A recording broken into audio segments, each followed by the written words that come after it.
Carter. Okay, there. Go ahead. Great. Thank you, Mr. Chair. Appreciate giving me a few extra minutes here.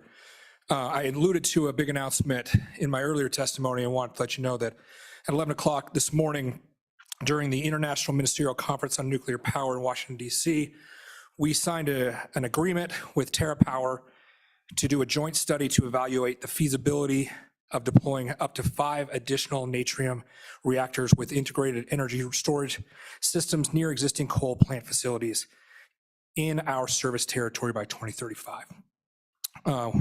This study, we hope will be completed by the end of next year. We'll be spending the next 14 months working within our integrated resource plan, our 2023 integrated resource plan, to identify potentially where units 2 through 6 could go, looking at transmission, workforce, and of course, current operating opportunities. The study is just that, it's a study, but working alongside our planning allows us to recognize or better understand what role additional nuclear could play as we need to have ongoing conversations about continued baseload power. We wanted to make sure this committee understood or knew of that.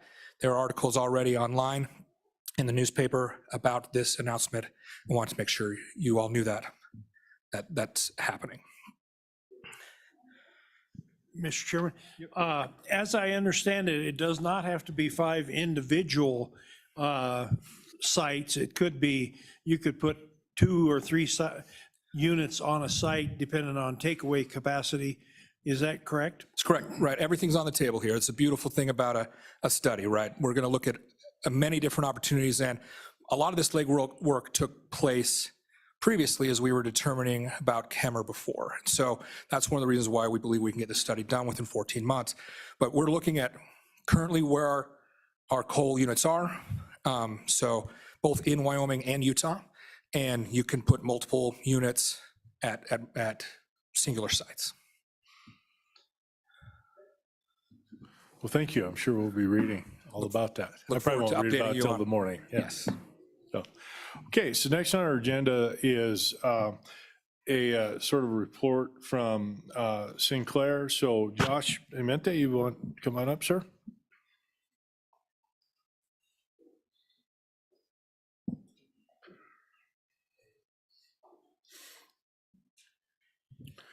So we're not going to throw stuff at you for high gasoline prices. You could, right? Well, okay. No, Mr. Chairman, as I joke, we don't want our customers to hate us. We don't want to be the airlines. So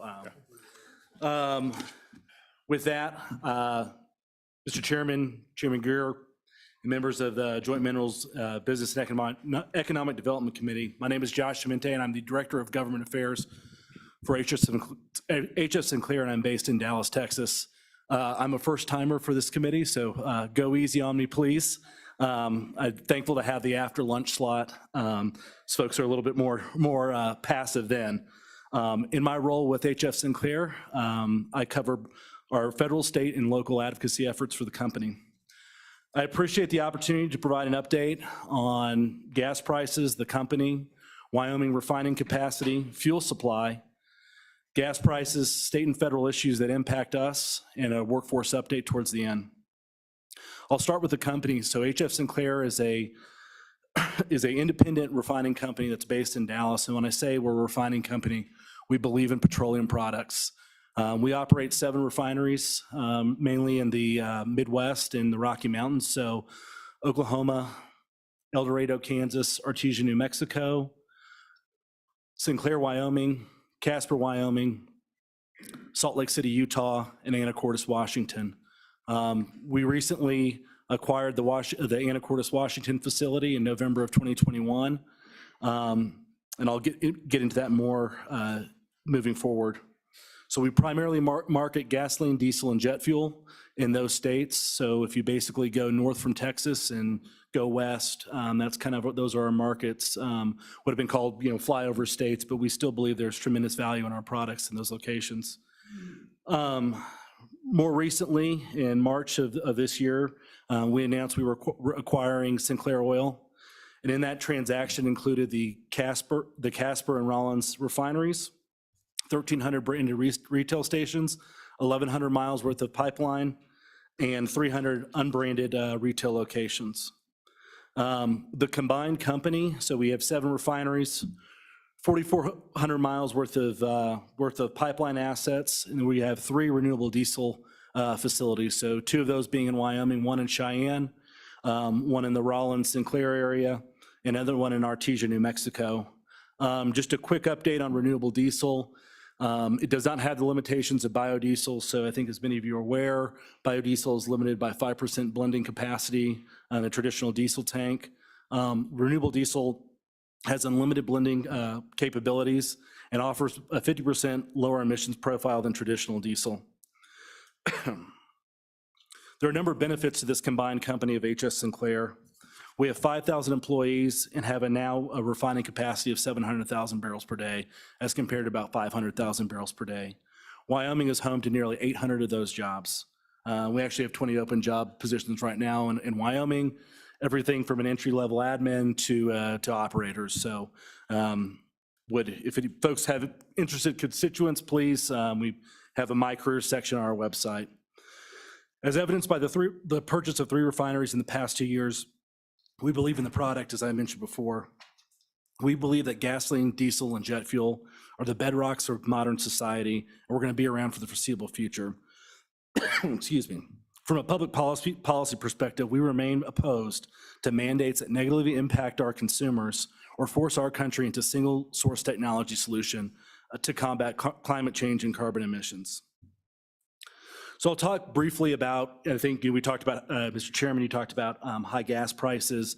And while our CEO has shared that there's really no short-term solution to this, I think there's some external factors that are really impacting Wyoming consumers, specifically on the diesel side. So as you guys know, as the committee is aware, gasoline and diesel are internationally traded commodities, right? A lot of this is fungible from, California's created a different fuel market, but, across the United States, basically. Traditionally, we've imported some finished products, so gasoline and diesel into the United States. But due to the Russia-Ukraine conflict, you've seen that the importing ability stop. Additionally, we've cut off access due to trade sanctions from Russian crude. So you're seeing kind of that supply and demand shrink. Right now, U.S. refiners on the Gulf Coast are exporting about 1 million barrels per day of gasoline, diesel, and jet fuel to Europe because they have enacted policies in Europe that have either slowed down their refining capacity or shuttered their refining capacity. According to EIA data, in 2021, the U.S. had a refining capacity of 17.9 million barrels per day. In 2022, in the United States, 1.2 million barrels per day of refining capacity is either scheduled to be taken offline or is currently offline. And a lot of that's due to conflating factors. That's since 2019, since COVID-19, headwinds at the federal government level. More specific to Wyoming, there are 4 operational petroleum refineries in the state: Casper, Rollins/Sinclair, Evanston, and Newcastle. 2 of these refineries are operated by HF Sinclair. The other refineries are operated by Par Pacific and Silver Eagle. Quick history of the HF Sinclair facilities. We first opened our Sinclair plant in 1924. And I do want to share to this committee today that on November 1st, 2022, we will be changing the name of the Sinclair Wyoming Refining Company to HF Sinclair Parco Refining Company. We selected the name Parco because it is historical. It's the name of the historical town prior to being changed to Sinclair, Wyoming. Also, it'd be quite a mouthful to call it the HF Sinclair Wyoming Refinery. The Casper Refinery started as the White Eagle Refinery in 1923. It was acquired from Mobil Oil in 1968 and took the name of Little American Refining Company. Similar to the Parco facility, the name will be changed also from Sinclair Casper Refining Company to HF Sinclair Casper Refining. HF Sinclair's Wyoming refineries have a combined capacity of 124,000 barrels per day and supply fuels to the Rocky Mountain region. In addition, Wyoming can also receive barrels of finished product of gasoline and diesel from Montana refineries in Billings. Crude from HF Sinclair's refineries are sourced from the Rocky Mountains in Canada, In 2020, according to data from our trade association, the refining industry supports nearly 9,000 jobs in Wyoming. In 2021, HF Sinclair paid $2.7 million in taxes to the state of Wyoming, and this number will significantly increase since we've acquired 2 facilities and a lot of pipeline assets in the state.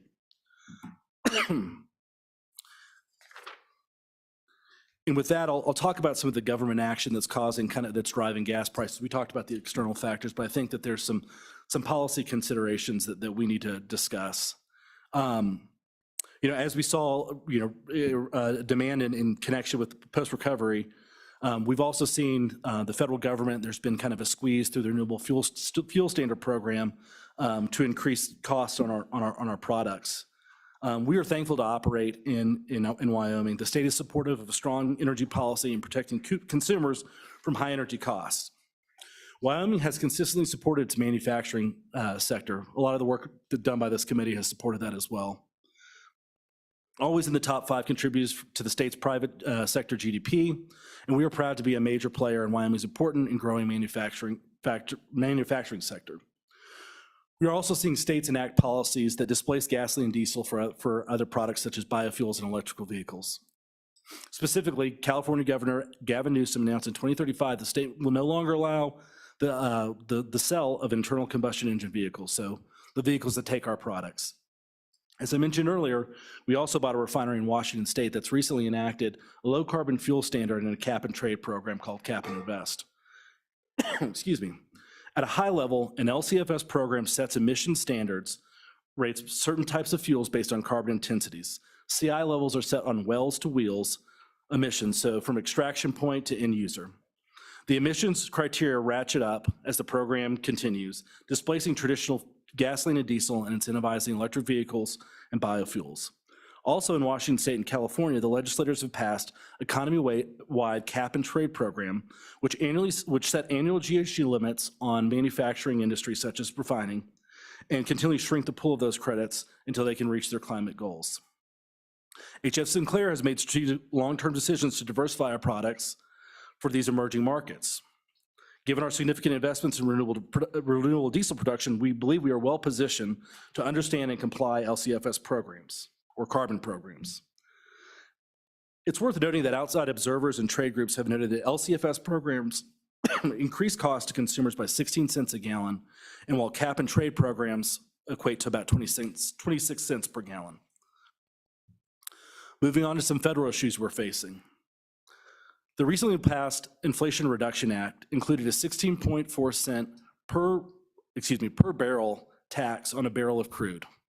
That's double what it was in the 1980s and is expected to generate $11 billion in revenue for the United States government in 2023. Additionally, the Inflation Reduction Act provides large subsidies to electric vehicles that are manufactured in the United States. The renewable fuel standard. You can go ahead and take a drink, go ahead and clear your throat. We're all struggling here. And as well, we're trying to digest how higher taxes help with inflation, but we'll Appreciate it, Mr. ponder Chairman. that. Go ahead, okay. So the renewable fuel standard, which requires HF Sinclair to blend a specific amount of biofuels, remains problematic for U.S. refiners, including ourselves. More impactful, HF Sinclair and Wyoming refiners were recently faced by a decision by EPA that they would close the small refinery exemption program. So small refineries are those that are under 75,000 barrels per day and include all the refineries in Wyoming. The small refinery exemption program allowed us to waive our ability to blend biofuels under the RFS. We believe that small refineries specifically located in the Rocky Mountains, geographically separated from large population centers, are negatively impacted by the cost of the RFS. And HF Sinclair believes that refiners due to size cannot pass this fully on to consumers. In addition to higher feedstock costs related to what's going on in Ukraine, compliance credit prices have reached historic highs. We saw in 2020 they were about 17 cents for a renewable identification number for an ethanol credit, and now they're at $1.60, so 1,000% increase. The Wall Street Journal estimates that the RFS program is costing consumers 20 cents a gallon. So if you're looking at California and Washington where they have these carbon programs coupled with RFS, you're looking at about 62 cents per gallon. We believe that the EPA should reinstate the small refinery exemption program immediately and should set the ethanol mandate at what is domestically achievable. And now I'll provide a quick workforce update after I take a drink of water. So, Oh, yeah, go ahead, Representative Gray. Thank you, Mr. Chairman. Have you challenged legally the removal of the exemption and taken a position on its legality? Because I think it's not legal on the removal of the exemption. Mr. Chairman, Representative Gray, thank you for that question. We have challenged it legally. We actually challenged it all the way to the Supreme Court. There were two components of that challenge. One, so there were two questions that EPA found. One was that this cost is ultimately passed on to the consumer, which we fundamentally disagree with. The second one is that you had to have continuous exemptions. So the Cheyenne facility, for example, since the inception of the program or when it was required to comply, would have to have an exemption from 2011 all the way till current. We challenged that and won, but EPA ultimately found that the cost, they believe the cost was borne by the consumers, which we've provided data, studies that shows that's not true. Yeah, go ahead. Chairman, have you thought of any creative ways that the state could create a way for the exemption to be placed back on, or for us to find a way to get you guys to be able to preempt it? Mr. Chairman, Representative Gray would love that. Governor Gordon has been a stalwart here. Attorney General has also been as well, filed amicus briefs on our behalf. But, this program has become inherently political, driven by Iowa and some of the Midwest politics. So we're seeing that there's a lot of inaction in DC to address this problem. And I was just sharing with some folks earlier, we've highlighted this. Some of these problems have been around since 2018, 2017. And we told folks that, the bill is going to eventually come due, and we're seeing this kind of play out in real time where we have skyrocketing costs on consumers. Yep. Go ahead, Representative Burkhart. Thank you, Mr. Chairman. Mr. Giamenti, what's the current cost for a barrel of biodiesel for blending? Do you know offhand? Mr. Chairman, Representative Burkhart, I do not have that information on hand right now, but I will be happy to follow up with you.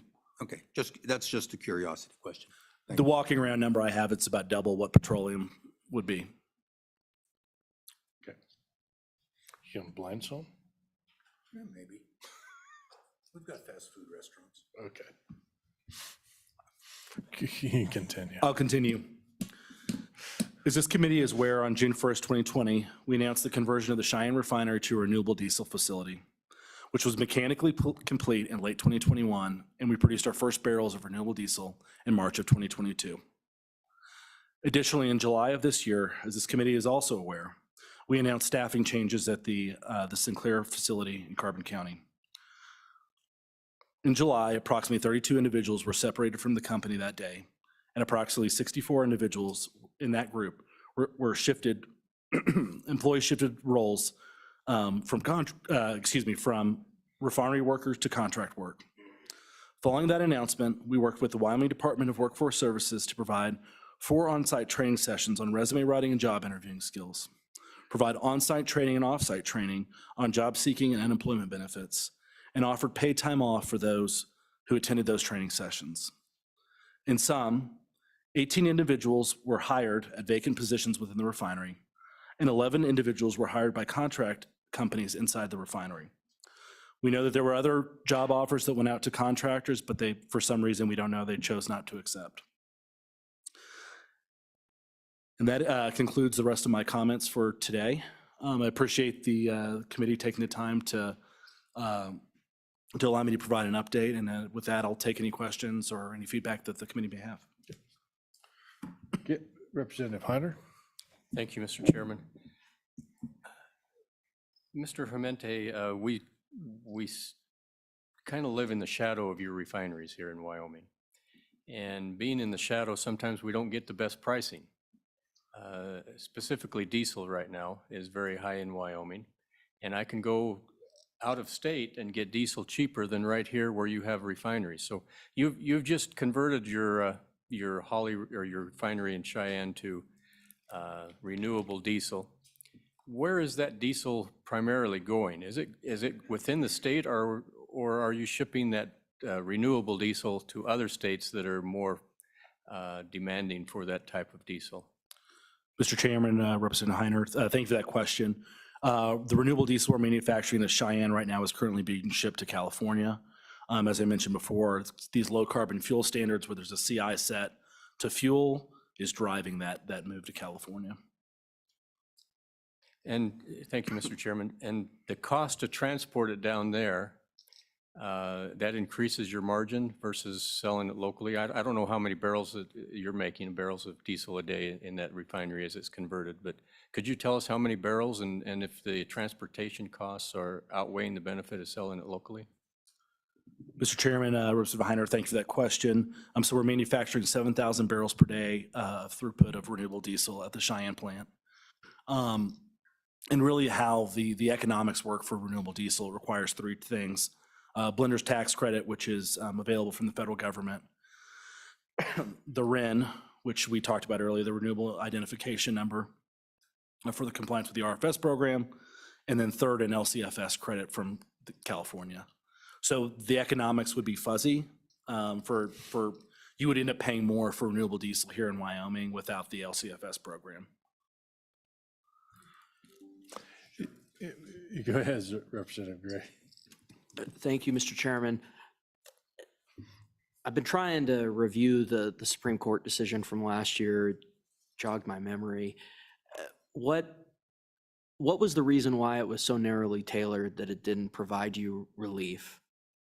I mean, you won, but ultimately you didn't get relief, correct? I mean, because it was on this definition of extension, or why exactly did you really not get relief from this decision that you won?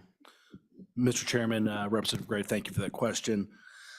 I'm going way back now. So the 10th Circuit Court of Appeals found that there were two issues with the way the prior administration was running the small refinery exemption program. One, they had to have continuity of exemption, and two, EPA or the 10th Circuit found that we were unable to explain the pass-through cost issue. So we challenged the continuity of exemption. Just, I had Senator Cooper, I forgot him, sorry. He's my senator too, dang it. Thank you, sir. One of the things that we talked about in our recent oil and gas diesel pricing work group with the governor was the lack of refining capacity in Wyoming, and the fact that we're really good at exporting things in Wyoming. We export all of our electricity, we export our oil, and with that, we export our jobs with very little return. You're talking about exporting 7,000 barrels a day of biodiesel, basically. What does HF Sinclair have planned to reinvest in Wyoming, to grow your refining capacity in Wyoming for oil and gas? Crude capacity, not biodiesel. And what can we as a state do to encourage that kind of growth within the state? Mr. Chairman, Senator Cooper, thank you for that question. I think the first thing we should address is that not a lot of companies are buying refining companies right now. Shell, BP are trying to exit the market. We're buying these assets. We purchased Sinclair Oil. Some folks looked at us and kind of scratched their heads, but I think that's some investment in Wyoming, and expanded, going from just 2 refineries to having 7 kind of in the fleet shows that with size, we're able to, share resources. These refineries are really economies of scale, right? With an expanded footprint, we're able to market the fuel into different places. And I hear your comment on, what are we doing to invest now in expanding refinery capacity? Right now, we don't have any intention of expanding. I read the governor's gas and diesel working group. I know that 2 of the policy recommendations are ways that we can incentivize refining capacity. And would be happy to work with this committee on some ideas to get where we can kind of work together on this. Okay. Representative Heiner? Thank you, Mr. Chairman. My question follows along that same line as Senator Cooper. when you buy these refineries from other companies, you buy them for high side economics of hopefully increasing throughput through debottlenecking or better efficiencies to increase your margins. Do you have any plans to debottleneck or increase throughput of the refineries here in Wyoming? Mr. Chairman, Representative Heiner, thank you for that question. Not at this point right now. I think they're still kind of digesting the assets and better understanding the people and working together. But I'd be happy to follow up with you on that question. Follow up. Any plans to convert these refineries to renewable biodiesel or anything that you've done with the refinery in Cheyenne? Mr. Chairman, Representative Heiner, no, not at this time. Good. Mr. Chair. Mr. Chairman, have there been any new refineries built in the United States over, say, the last couple decades? I think we've rebuilt some or added on to some, but we really haven't built any new refineries, have we? And I see you're going to decrease your production by 10 to 13%, which I'm assuming that's going to happen with most refiners. So are we on a collision course? Mr. Chairman, thank you for that question. The 10 to 13% number, if you would, some clarity on that, if you can restate the question. I just was, you said you were producing 17.9 per day and you were going to decrease it by 2.3 some point, I guess, to 23 or something. So that left 15.6 million barrels a day, but you are decreasing your production, and I'm assuming others are doing the same. Mr. Chairman, that was the U.S. refining fleet. Oh, that was US. Not us. Oh, excuse me. It's a different U.S. Yeah, yeah. No, but in short, no plans to decrease anything we're doing right now. So any new ones being built? So there was a new refinery that was built by Calumet Refining, I believe in North Dakota, but the economics just didn't work. And this was in 2015-ish. Senator Cooper. Mr. Chairman, thank you. So we're here today talking about refining capacity as a legislature in the state of Wyoming. Again, I want to reiterate it. I don't think I was maybe as clear as I could have been. What can we do as a state and as a legislature to encourage HF Sinclair to reinvest in Wyoming and to grow our Wyoming refining capacity within the state? How can we help HF Sinclair to make that happen? Mr. Chairman, Senator Greer, Cooper, thank you for that question. In short, I would like to follow up with you on that. I think that we have some unique ideas. As far as helping on overall HF Sinclair, I think there were a couple things that were talked about refining capacity. Those are helpful conversations to have. One item I would highlight that the gas and diesel working group came up with was the potential tax on renewable diesel. This stuff is being made in New Mexico, Louisiana, the Dakotas, Iowa. We don't want to put Wyoming at a competitive disadvantage as far as it comes to even renewable diesel production. Yep. Representative Heiner.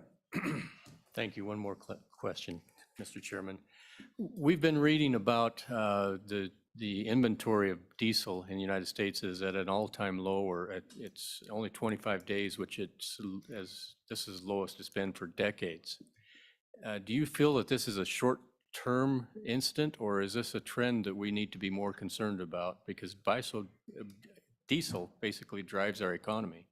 Is it short-term, or just is this some longer problem that we may need to consider?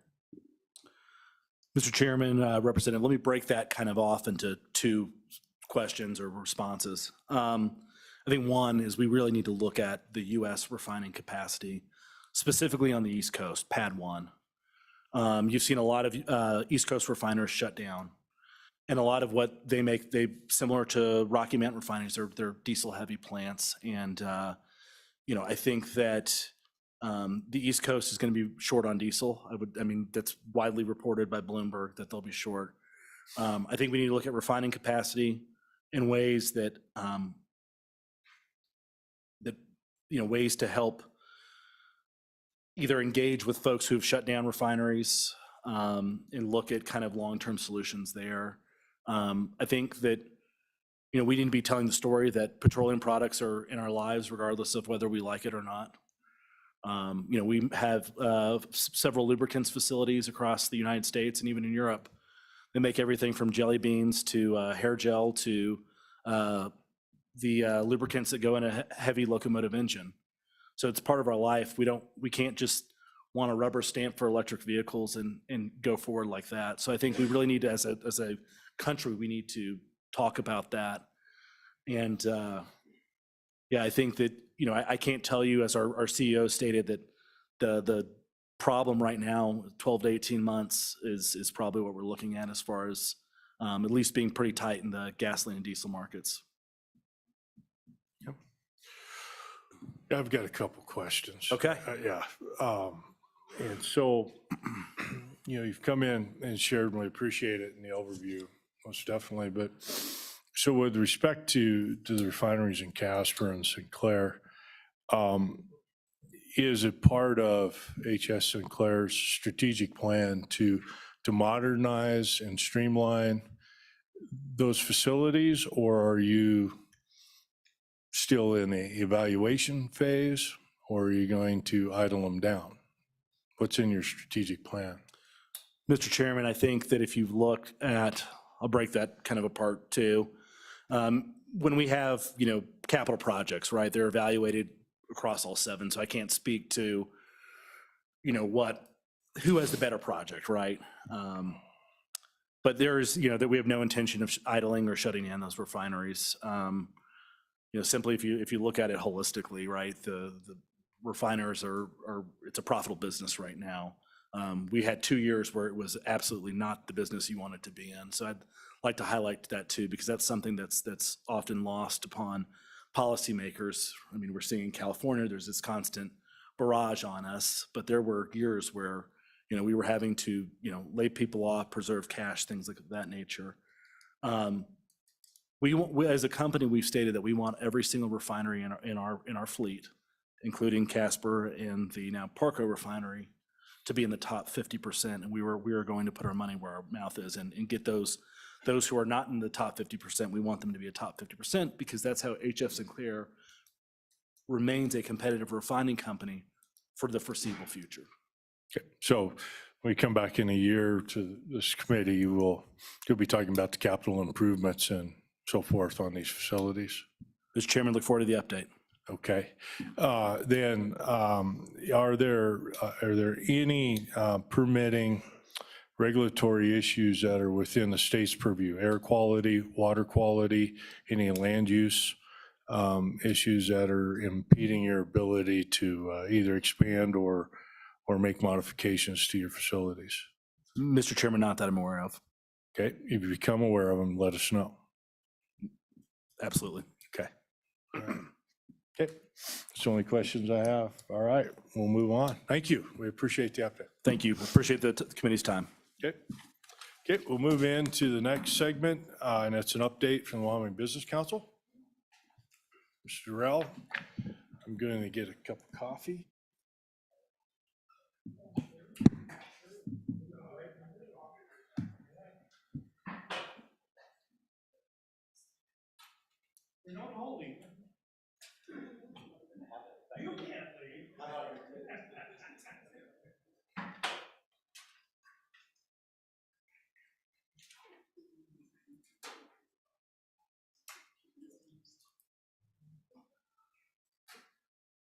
Are we going to have a call of the Senate to get a speaker here? You don't want to do No. that.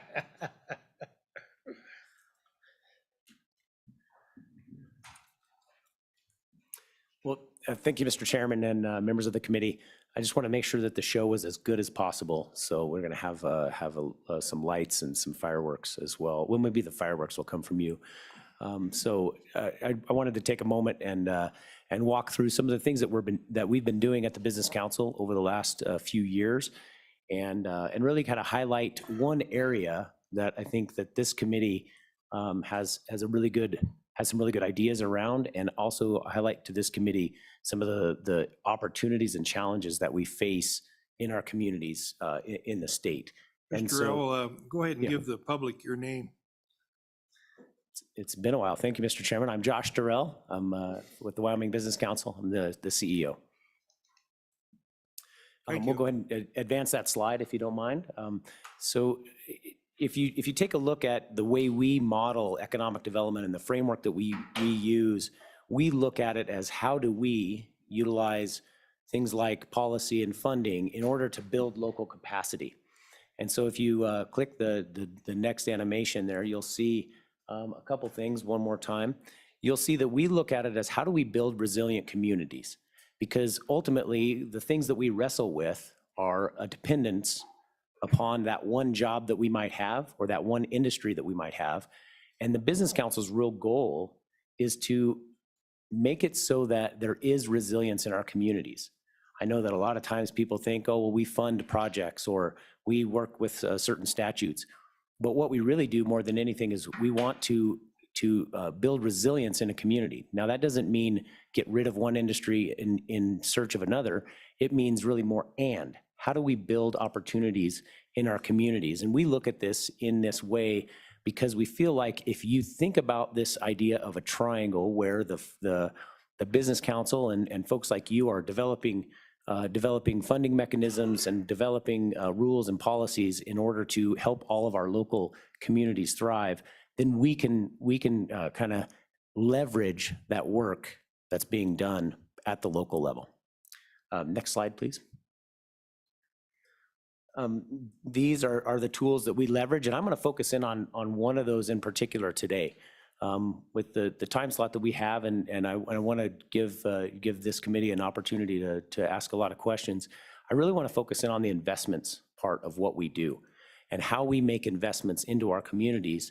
And again, not to make investments to finish a project, but to make investments that build capacity at that local level, so that when we're doing the next project, maybe we have just a little smaller piece of it.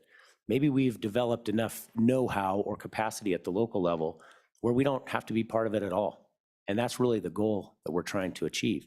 And so to do that, I'm gonna focus in on some of those investments and really look at three major areas that we'll be looking at for investments in the future so that we can do just that, which is build capacity. Next slide, please. So to do that, I thought I would give just a brief history. I'm sure that this committee knows this better than just about anybody, but this is the BRC funding over the last few years, or since its inception, actually. So you can see that it's probably had a ride like the state has had, a little bit up and down, and we're near the lowest that we've ever been funded. And with that, I want to talk a little bit about that. I was brought in 2.5 years ago because there was a call for a little bit more of a fine point on projects that create return in those communities, projects that have a positive economic impact. And so during that time, one of the things that we've been working to do is look really hard at deals that pencil out, saying no to a lot more deals than maybe we ever have. And in fact, we've said no to $21 million worth of deals in the last 2.5 years. And that's been pretty tough to do sometimes when you're not funding a project that maybe a year before it would have gotten funded. But at the same time, it's the right way to do it. And it is sending a signal that we're looking for a positive economic impact in our communities, and that we are going to be really, really careful with the money that we have, because not only because we don't have as much as we used to, but even if we had more, we still need to make decisions very carefully. And so I want to point to that fact that while we're at these lower funding levels right now, I hope you'll see over the next few talking points and discussion areas, that doesn't match the outside world's opportunities. And so with that, I want to take to the next slide here and talk a little bit about a project called Project Jupiter, which is a vertical farming project. And what's really exciting about this project that we're looking at is that it started as an idea in a scientist's mind at the university. And then it became a business that was helped out through the incubation system at the university, now called Impact 307. And it pivoted and it grew and it got outside investment and it became a much different organization. And all the while, its research efforts have always been in Wyoming. Now it has two locations in California and another location now announced in Virginia, and investment from very large organizations around the world. But its research and development offices have stayed in Laramie, Wyoming. And that's pretty exciting for a town like Laramie. But it's also really good because it shows that the model can work, that things can be incubated out of the university and turned into businesses that make an impact. Now, we have been involved with this organization a number of times through our work with Impact 307, but also in its first BRC project. And now, in January of last year, we started to work with them again because they were looking for what we call a business retention and expansion effort. So a company like Project Jupiter will come to us and say, hey, look, we're looking to expand. We want to continue to grow in Wyoming. And we would like to see if there's a way for the state to help us out. And in this case, it was about them growing from 80 employees in Laramie to 200 employees in Laramie. And you know, we wanted to be part of that. We want to help however we can. Sometimes it's funding, sometimes it's not. But more than anything, we want to help that community be more resilient. Now, this is an interesting topic as well, because for two reasons. One, this is an industry that doesn't have to be in Wyoming. We talk a lot, especially in this committee, about industries that have to be in Wyoming because of the things that are maybe under the ground that aren't somebody else's property, right? They're ours. But in this case, this particular organization doesn't have to be in Wyoming. They love to be in Wyoming. They want to be in Wyoming, but they could move. In fact, 2 other states approached them and asked them to move. Not just asked them, not even just asked them really nice. They said pretty please with millions of dollars. Now, many times we don't get to compete in that area because we don't see incentives like the other states. And I'm kind of glad about that because I don't necessarily know if I agree with those types of incentives. But we decided we're going to play in this game and we're going to compete with those other states and we're going to make sure that this company stays here. And so we did the things that we could do within our programs in order to do that. And in August of this year, that company's board of directors decided that they would double down in Wyoming, that they would continue to invest along with the state in order to keep that company here and keep it growing. And not only that, they have the idea, and it's not just an idea, but they're developing a cluster. And we like cluster development. Cluster development is something that is really important because as you develop a cluster, success begets success. And so if we jump to the next slide, you'll see a couple of different examples from some economic modeling specialists international that demonstrate how cluster development has worked in Wyoming. And so you see how manufacturing has changed and worked in Sheridan. You'll also see how data center clusters have worked in Cheyenne. We believe that we're actually at the spot in a number of industries, not just in this vertical farming, but in a number of industries in Wyoming. And again, we want to be able to take advantage of that because it gives us focus in recruiting. It gives us focus for our innovation efforts at the university and college system. And it gives us a way to, as one company succeeds and as one community succeeds, others can as well. And so I think we need to be really mindful of those clusters because when we have clusters, we have resilience. So think about that for a minute. When you have one company off on its own, doing its thing, it's hard to attract workforce. When you have one company doing things on its own If they experience issues, that community experiences issues. But when you have a cluster, what you have is you have a fabric that really provides that resilience. Because as one company may go up and down, other companies can absorb those people, or other companies can be growing. And again, that's what we want to develop in not just one or two, but in many areas throughout our state. Now, to do that, we have to be ready for it. So if you jump to the next slide, I'd like to talk a little bit about site selection.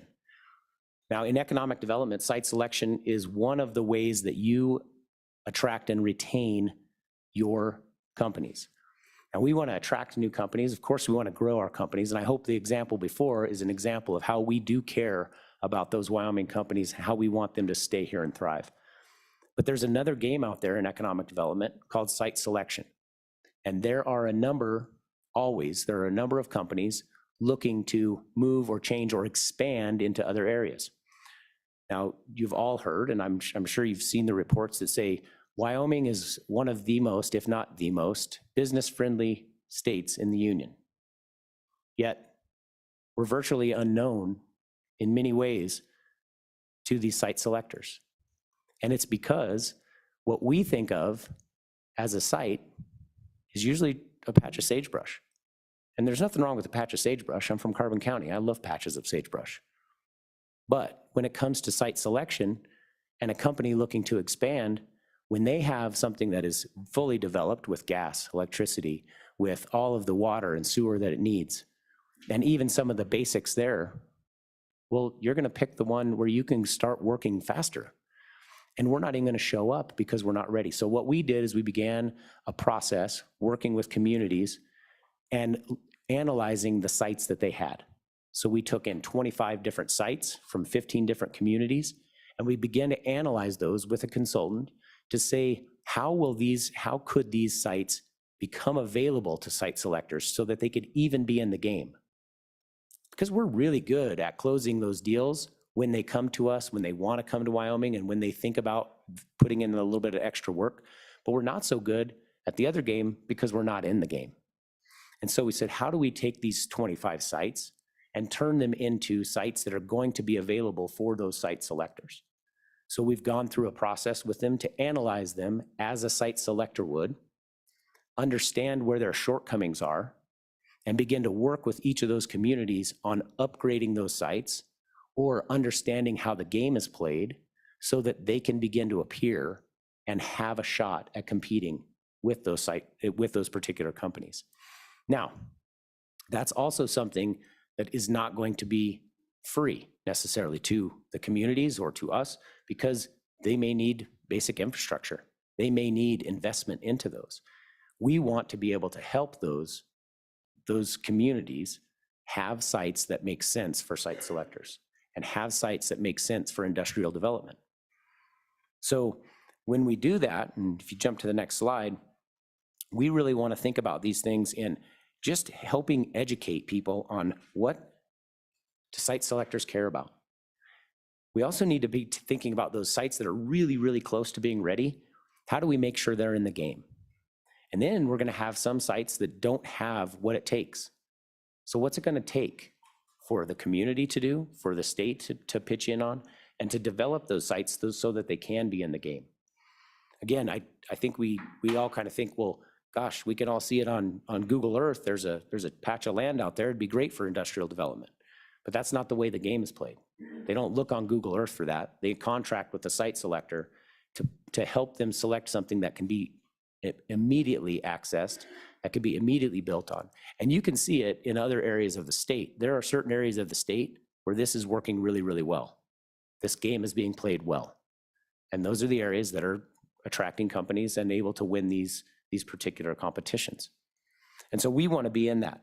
The other thing that we're finding is that there are a lot of folks who, well-intentioned, went out and put together industrial parks and did a whole lot of extra work. But what they did is they maybe didn't make themselves that attractive to industrial development. What they did was they maybe overdid it and went down a road that maybe took them out of that industrial development game. Well, that's okay too, but what we need to do is say, don't go after these industrial developments because they're never going to play on these types of land. Now, take that land and do something else with it. What is the highest and best use of that development? Now, for us at the state and looking at a program like Business Ready Communities that can do grants and loans for infrastructure and for buildings and assets, we look at that and say, that's an opportunity for us to help out in those areas and spur on that economic growth and really build that resilience into the community. If we jump to the next slide.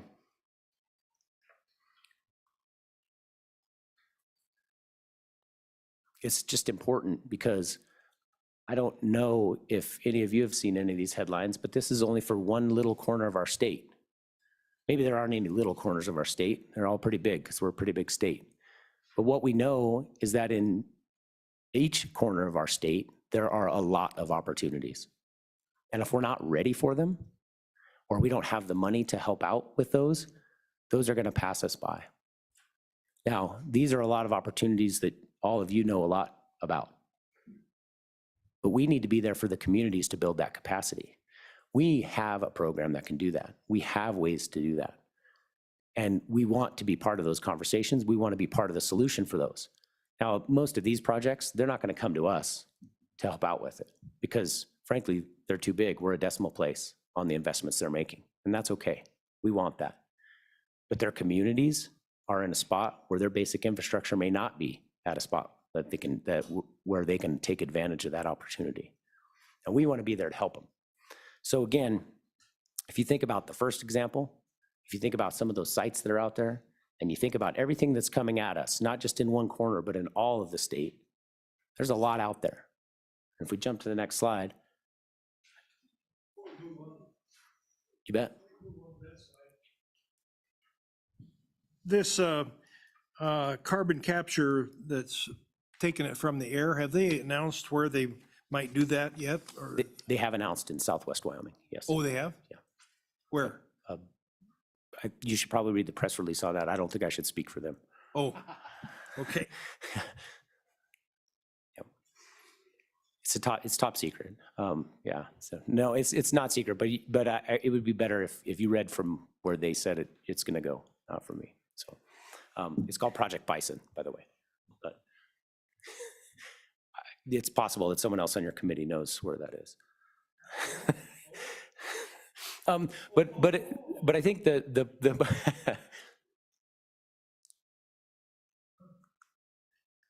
thank you, Representative Miner. So I think it's important to note that there's a lot of opportunity and what a difference a year makes, right? A year ago, there were a lot of questions about where things were going to go, what was going to happen. And I think we need to be in a position at the Business Council to be able to help out as much as possible. And one of the ways that we do that, not every way, but one of the ways that we do that is through the Business Ready Communities program. And so you can see here where it is in funding, and you can see the opportunities that are facing us. We'll continue to make great decisions, it's the best decisions we can. We'll continue to get better at that. But I think we can make a pretty big impact over the next few years. And there's a lot of opportunity to do so. So with that, I'm happy to stand for questions.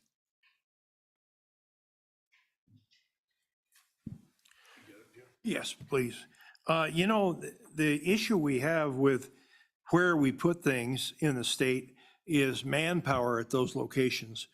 And I don't know what kind of manpower that carbon removal facility needs, but Granger typically has not had a lot of people there to work. I know a couple contractors there that squawk about that all the time, about not having enough bodies to check on, let alone enough to come and be employees.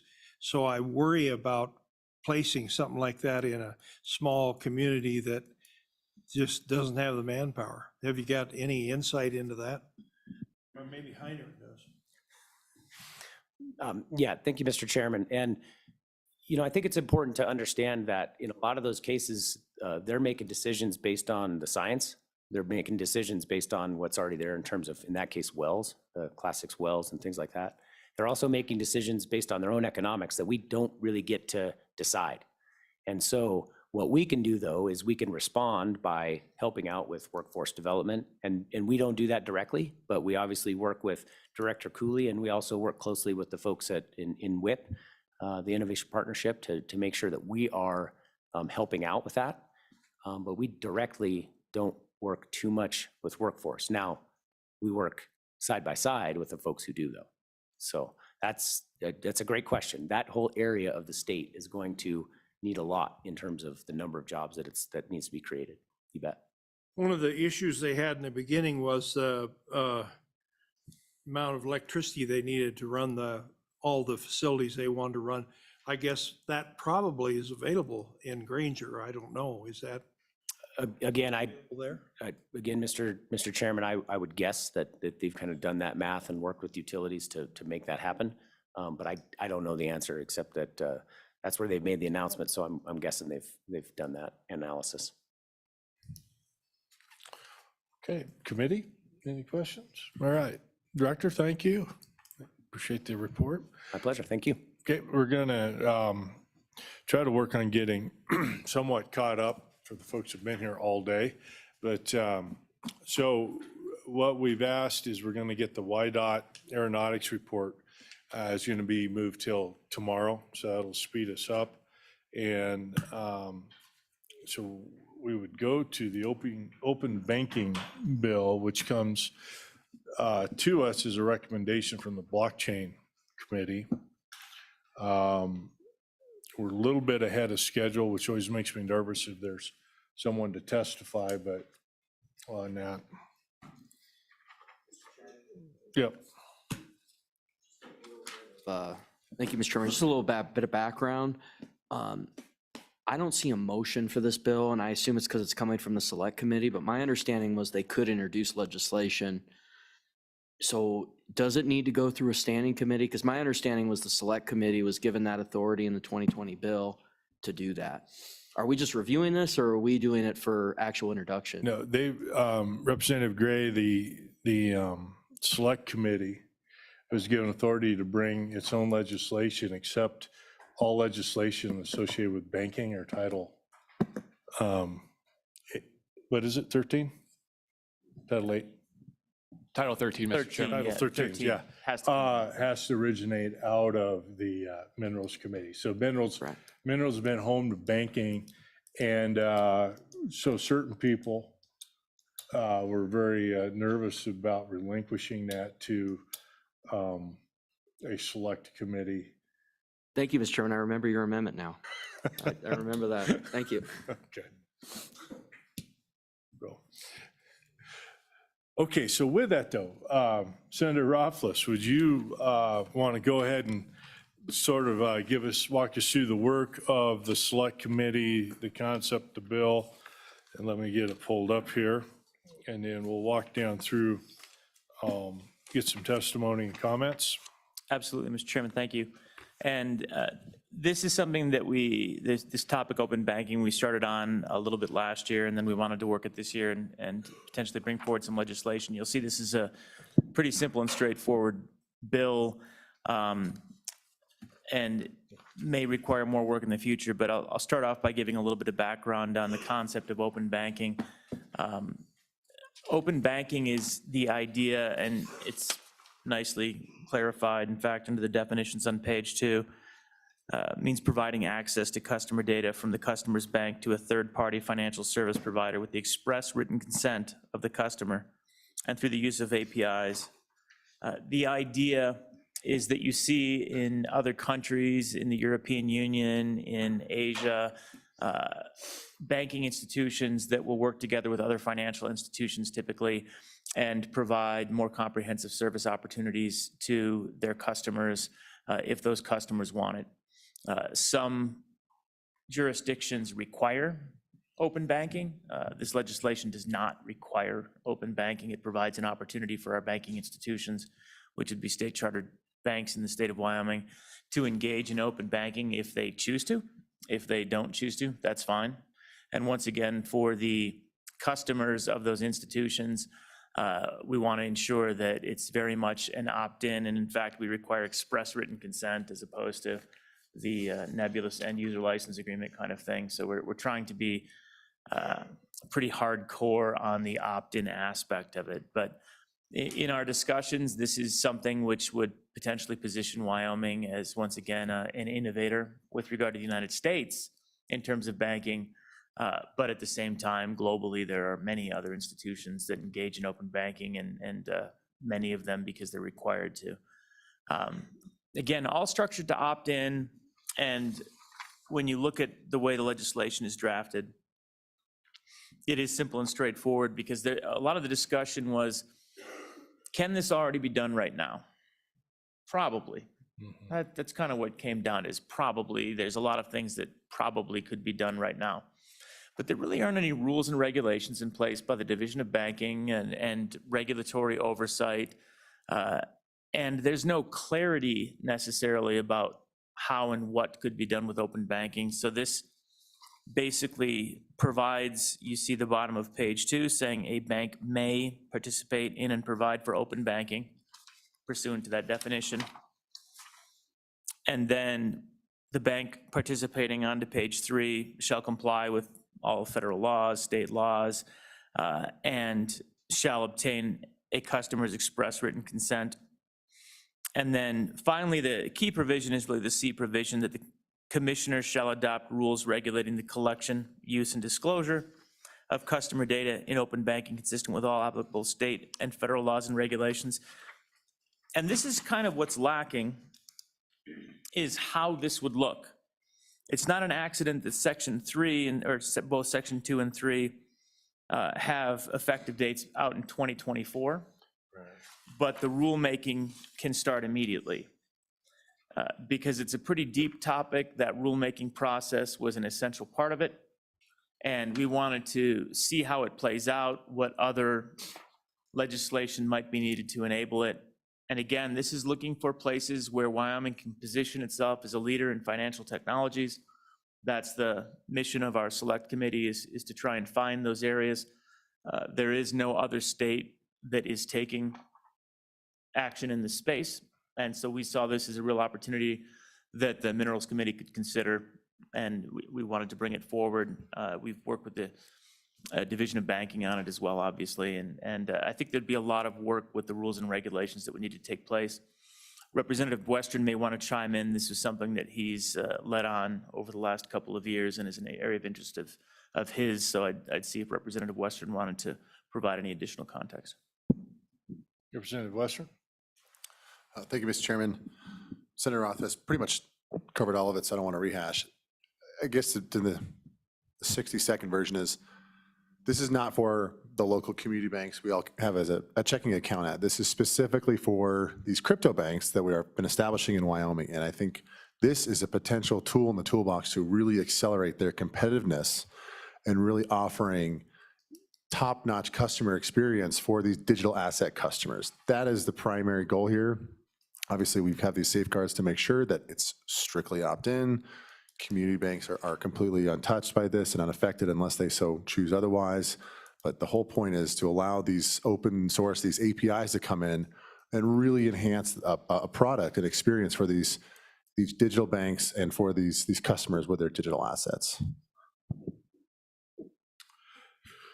So for the members of the committee, what we are looking at with this, if we're in the digital realm, you're looking to set up the mechanism within the bank so that the transactions can occur automatically without the bank having the overall transactional oversight. That is, you're allowing the customer, the bank customer, and we'll just say a vendor, third party, to be able to interact within the sphere of the bank, but without the overall bank accounting and oversight. Is that what I understand? Mr. Chairman, I think that goes a step further than how this operates. It would typically be one type of financial institution, we'll say arbitrarily an insurance provider, that works with a banking institution. You as the customer of the banking institution say, yes, I'm willing to share relevant information with insurance providers, and maybe these insurance providers have products that might be useful for me. Or maybe it is something to do with cryptocurrency or something along those lines. And then they are permitted then to share certain data about me with these third parties, and I've already granted that opportunity for them to do so. It's Okay, data sharing is the concept. So, well, okay, so this is where this is nuanced. Because in my mind, cryptocurrency is nothing but data.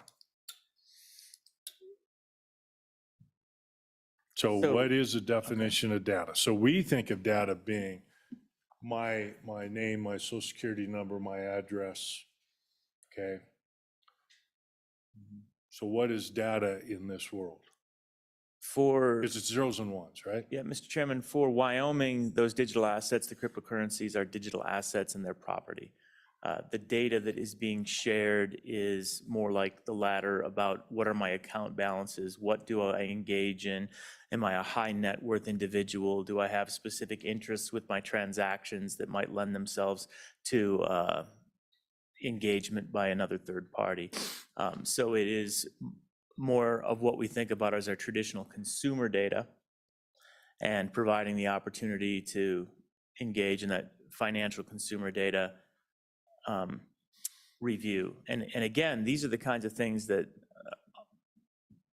the European Union and other entities, the United Kingdom, have engaged in, and they have a variety of outcomes, really, and what you select for. You might say they have a variety of outcomes. A variety of outcomes, yeah. So some of them have heavy-duty privacy, consumer protections layered on top. Others, I believe South Korea, for example, does not have a pre-existing consumer protection structure on theirs. So there are a variety of approaches that can be looked at. But again, a lot of this is probably already legal, but there's no API-driven, clear approach to it that makes this seamless, and there is not a regulatory structure, nor is there even a written signature opt-in requirement right now. So it's something that is coming. It's on the horizon. There's absolutely no doubt that this will be done at some point in the near future. In some state, first mover advantage might be once again beneficial. This might be something where we can do a good job of getting out in front and attracting business here and providing the flexibility that Representative Western mentioned to the companies that we have been working with on digital assets. They're the ones that are kind of interested in this space. No, But that's the concept. yeah, I just want to make sure that definition of data, and I am recalling us defining the cryptocurrency as a property right in that definition from a couple years ago. Okay, so then one more question with this, with respect to federal regulatory oversight on this, where are they looking at this now? Are we rushing in, but the 2024 date doesn't bother me? It allow us as a state to continue to be sort of a leader on the leading edge? Is that, just tell me where we are on that stuff. It's exactly right. And it's being discussed at federal levels, but it's not near term at the federal level. It would Okay. be a state probably taking action before they do at the federal level. Okay, I'm convinced the world's not going to collapse then. All right, committee, anybody else have any questions for the committee members? Yeah. Representative Burkhardt. Thank you, Mr. Chairman. So a question for, Representative Western. You said this applied to the cryptocurrencies and probably speedy banks, as we call them. Where does it say that? Unless I'm missing something, I know we don't quote everything in statute when we write these, but I don't see it mentioned specifically in here. Yeah, I think I know the answer, but go ahead, Mr. Fuller. Yeah, Mr. Chairman, Representative Burkhardt. So the term used in the bill is bank, and bank, the definition of bank in 13.1, 101A1 would apply, and it means any corporation excluding national banks having a place of business in Wyoming and engages in banking business, and that definition does include the special purpose depository institutions. So follow up, Mr. Chairman. So Mr. Fuller, that would also then obviously include our small local banks? Mr. Chairman, Representative Burkhardt, if they're state chartered, they would be Yeah. covered under this, yes. The state charter. Thank you, I missed that point. I thought it was said they wouldn't be, so. And Mr. Chairman, Can I address that real quick?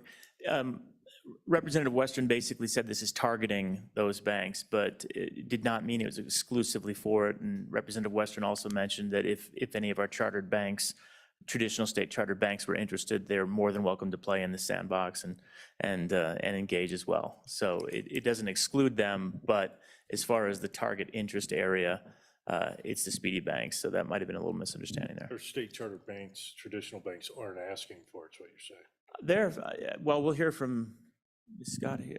Maybe he's online. They were supportive. Mr. Chairman, follow up to that then. I'm on page 2, line 17 and 18, and maybe it's after lunch and I'm dense, but it says through the use of application programming interfaces. What is that? Those are APIs. Mr. Chairman, yeah, those are APIs. This is how most open banking works, which is that you utilize a computer programming framework so that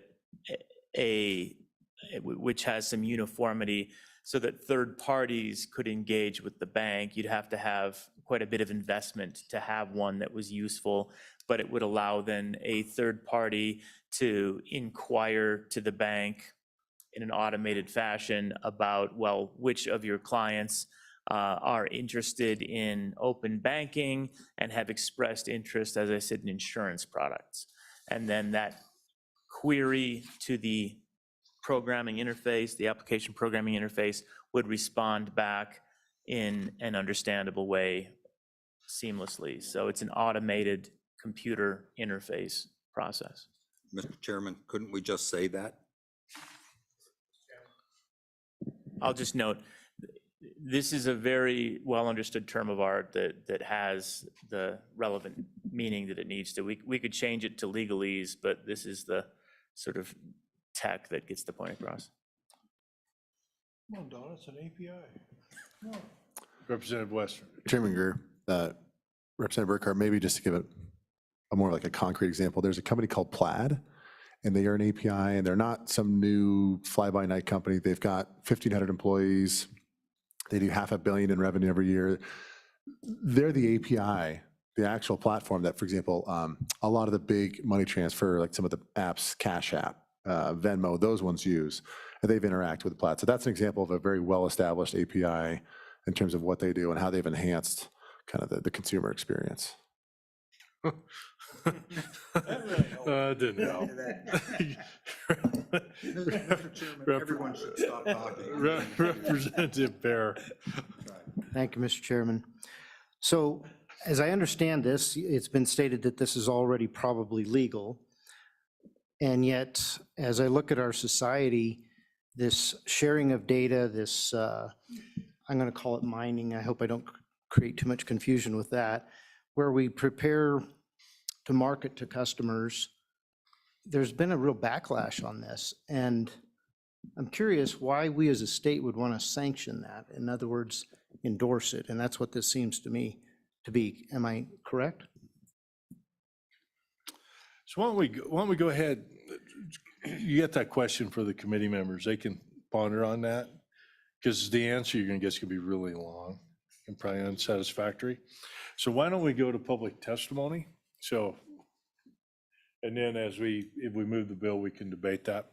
So first up, so we've got Jeremiah Bishop, Banking Commissioner, Division of Banking. Okay. New faces from the Division of Banking for me, so reasonably new. Why don't you guys go ahead and introduce yourself across the board and Sorry, I'm Tyson Floyd. I'm the Deputy Commissioner of the Lima Division. yep, you've been in front of us recently, okay? Yes, good afternoon. Thank you. I think we've only met once before. I'm Jeremiah Bishop. I am the newly appointed Commissioner for the Division of Banking. I was appointed the Commissioner June 1st of this year. So I thank you for letting me come and talk to you. With us is Nick O'Chadle. Let him introduce himself. Good afternoon to the committee. My name is Nick Rothschadel. I'm the general counsel at the Division of Banking. All right, yeah, we'll take your comments on it. I assume you've been working with the select committee through this process? Yes, thank you, Mr. Chairman. Yes, I do have some comments to make, quite a few. I'll go through them quickly, though, so thank you. Some of the areas I want to cover is just the scope of our potential rulemaking. I want to identify the CFPB, the Consumer Finance Protection Bureau. They are currently working on this. I'll give an update on that. I'll talk about maybe a subsequent scope of rules that we might do after our initial rules if this passes. Just kind of go over what our understanding of the legislature's intent is with this bill, and then just kind of a few comments on the definition of what open banking is. So I'll go through those pretty quickly. Obviously, if not, let me know if you have If questions. you'll do that and if you'll add, you heard I think. Yes, thank you. Yeah. Okay. Hopefully I can answer his question. If not, we can circle Yeah, I back to think that. you'd be best to answer Representative Bear's question. You bet. Okay. So the first topic is just the initial scope of our potential rulemaking. So I would like to say, yeah, right now banks can engage in open banking without this bill. There's nothing prohibiting banks from engaging in this activity. At a high level, this on paper, this bill enhances consumer protection because it requires Wyoming state banks to give the customer notice and receive their written consent before releasing that customer data. So since that is what's actually in the bill, that's where we would focus our primary efforts in rulemaking. Obviously, there's several different spots in this bill that gives us rulemaking authority. One, it's just to adopt rules regulating the collection, use, and disclosure of customer data in open banking, consistent with applicable state and federal law. It also requires us to adopt rules just necessary to implement the act. So like I said, initially, we would seek to provide more detail on the notice that state banks would be required to give customers prior to the bank releasing that data. For example, we might expand on the idea of when is the notice clear and conspicuous. And then we might go over areas of topics to be addressed in the notice in order to adequately cover the collection, use, or the disclosure of data. Obviously, since this is that clear intent of this bill is this notice and consent structure, we have similar rules in other areas that we use, primarily SPDI and digital asset rules. We'd use similar language on this kind of consent and written notice concept. We already have done that. We would just make it applicable to this bill as well. So, and with this area, there's a lot that you can do with this bill in rulemaking. So that's where I'll cover that in the third area. But we don't want to make it harder for banks to engage in open banking. Instead, our rules would really provide more detailed roadmap and provide some clarity on this notice and consent structure. The next area I wanted to talk about is the CFPB relationship to this bill. So the CFPB, since the Dodd-Frank Act, were instructed to create rules related to sharing customer financial information. They have not done so yet. It's been 12 years. They've put it out for comment. They've received a number of comments. However, I would say this is actually good timing. As of, I believe, Tuesday, they did come out with an announcement that they are planning to propose rules within the next year or two. I think in their Again, this was just as of this week. I think they're hoping that their final rules will be coming out in 2024. Again, that's just the most recent news that happened this week. So this is important mainly because part of this, our rulemaking authority is to be consistent with all applicable federal law. Now, the CFPB does not regulate our state chartered banks because they're too small. Once they hit a $10 billion mark, they now fall under regulation of the CFPB. However, if they issue rules on this, we will need to make sure our rules are consistent with whatever the CFPB comes out with. So that's one of the things with the timeline of this is we want to make sure we understand where the CFPB may be going, especially now that they have a more clear timeline, because we don't want to come out with our rules and then immediately change them a year later because they're wildly different. But we've been following them pretty closely, so I think we can hopefully align as best as we can.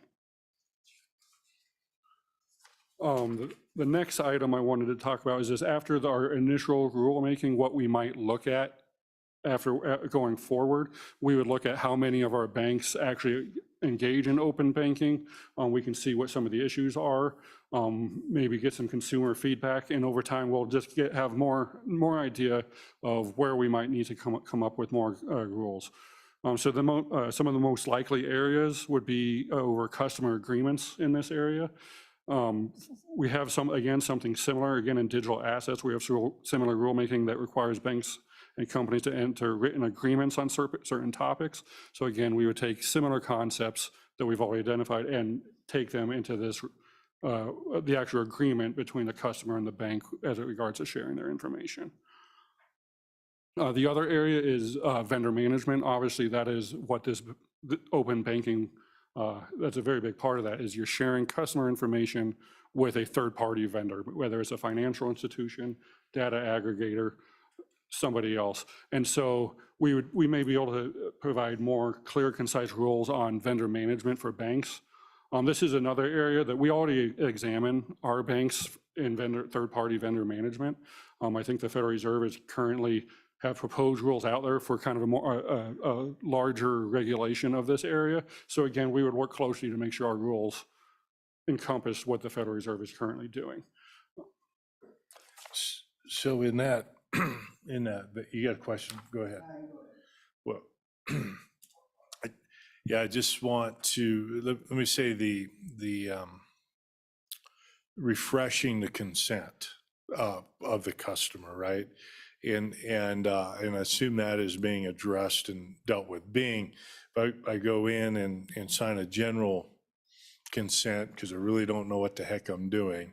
And then 12 years later, my data is getting shared to, AARP. I'm at that age now and stuff, right? How's that? Is that being addressed? Yes, thank you, Mr. Chairman. Yes, that is something that we would probably include in our initial rulemaking, is that consent. Where is that? How prominent is it? Making sure it's clear and concise, or clear and conspicuous, I guess, is the language in the bill. That is something that we would definitely address in our initial rulemaking. I mean, not just an evergreen consent, but something that, okay. Very specific to an institution. Yeah, go ahead, Senator Biden. Thank you, Mr. Chairman. What is the Division of Banking's stance or policy on ESG and protecting Wyoming consumers from discrimination? Yes, thank you, Mr. Chairman. Yes, I know there's actually been several other bills that have come past in the last few sessions related to making sure that consumers have access to banking as long as they're involved in a legal business. We've been open to this concept. Obviously, this is Wyoming. I think that it's very important for everybody to be banked. That's a very important concept. And so I don't like the idea of discriminatory banking. However, I also know that banks are businesses. They can make their choices on who they want to bank and who they don't want to bank. However, it is important that in general, banking is inclusive for all legal business lines. Go ahead. So with this open banking possibly opening up Pandora's box to data collection of your every move in life, with APIs, Mr. Chairman, tracking your carbon footprint, this just takes ESG and puts it on steroids. So how can this Division of Banking support something that is basically stealing our data, whether we opt in or opt out? That's a question I have. Is nowadays you have to opt in order to be in the town square. You have to accept Facebook and Twitter's terms and conditions, or else you're excluded from the town square. Not real fair.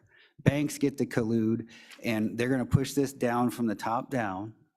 And everybody's going to have to accept the terms, or you're not going to get the mobile bank anymore. You're not going to be able to get on your Fidelity app and do your brokerage accounts. So the whole opt-in thing, I think, is kind of a red herring. I think it's just out there, it'll make you feel better about it, but everybody's going to be forced into this. And I think it's your job as regulators to make sure that the Wyoming consumer is protected and not just go into this blind. And I want to make sure that our data is protected. I don't want my data being sold out there. I don't want XYZ woke corporation to know how many gallons of gas I'm buying a year, how many trips I'm making, how many steaks I'm eating, and so on and so forth. Do you understand my concern? Yes, thank you, Mr. Chairman. Yes, I definitely do understand that concern. And I will say, as a state agency, we don't support or not support this bill. However, I would like to point out, or again, that this is already allowed. Banks can currently share information with other financial institutions. What this bill does is add a little bit more protection in place that allows you as a consumer to actually have written consent with, we could flush out whether it's very broad consent to share that information with everybody, or something very specific, like I allow the bank to only share my information with a specific industry or even a specific institution, such as my insurance provider. That is something that I think we could possibly flesh out in our rulemaking. Hopefully that answers that question. Yep. Okay, Representative Hunter. Thank you, Mr. Chairman. Couching off of that prior discussion about ESG, this is going to open it up so that information can be shared about us individuals and customers.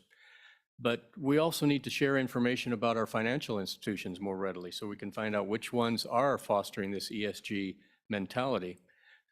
So, as a state or as a personal accounts, maybe we decide not to invest our state money in institutions that embrace ESG. So how do we open up this data sharing amongst financial institutions so they can't hide that information from us? Or how could we more easily access that information to be able to withdraw our money from institutions that embrace ESG? Thank you, Mr. Chairman. I'd also urge you to ask that question to the Bankers Association. I think they can also provide an answer to that. Hopefully I'm not throwing Scott too much here, but he might have a good comment on that. No, I definitely understand the concern there. A bank can share your information, but how do you get their information? I think that is a difficult concept. I think it's important to address. I think it's difficult to do. Obviously, they're regulated, so you could put something in place requiring them to maybe make a public notice of what their kind of business attitude on ESG is. Some banks do that voluntarily. And again, this might be another one for the Bankers Association. Again, we regulate the small community banks in Wyoming. Most of the time, they are not the ones in this area. And so that, I think in the past, when we've talked about ESG and banking, that's been one of the concerns. I think several of the banks come up and testify saying, we're not the ones doing this. These are the large national banks. So whatever you put in the state will only apply to us, not the large banks. So that is one of the difficult things to navigate, but I do understand the concern. And I do agree that it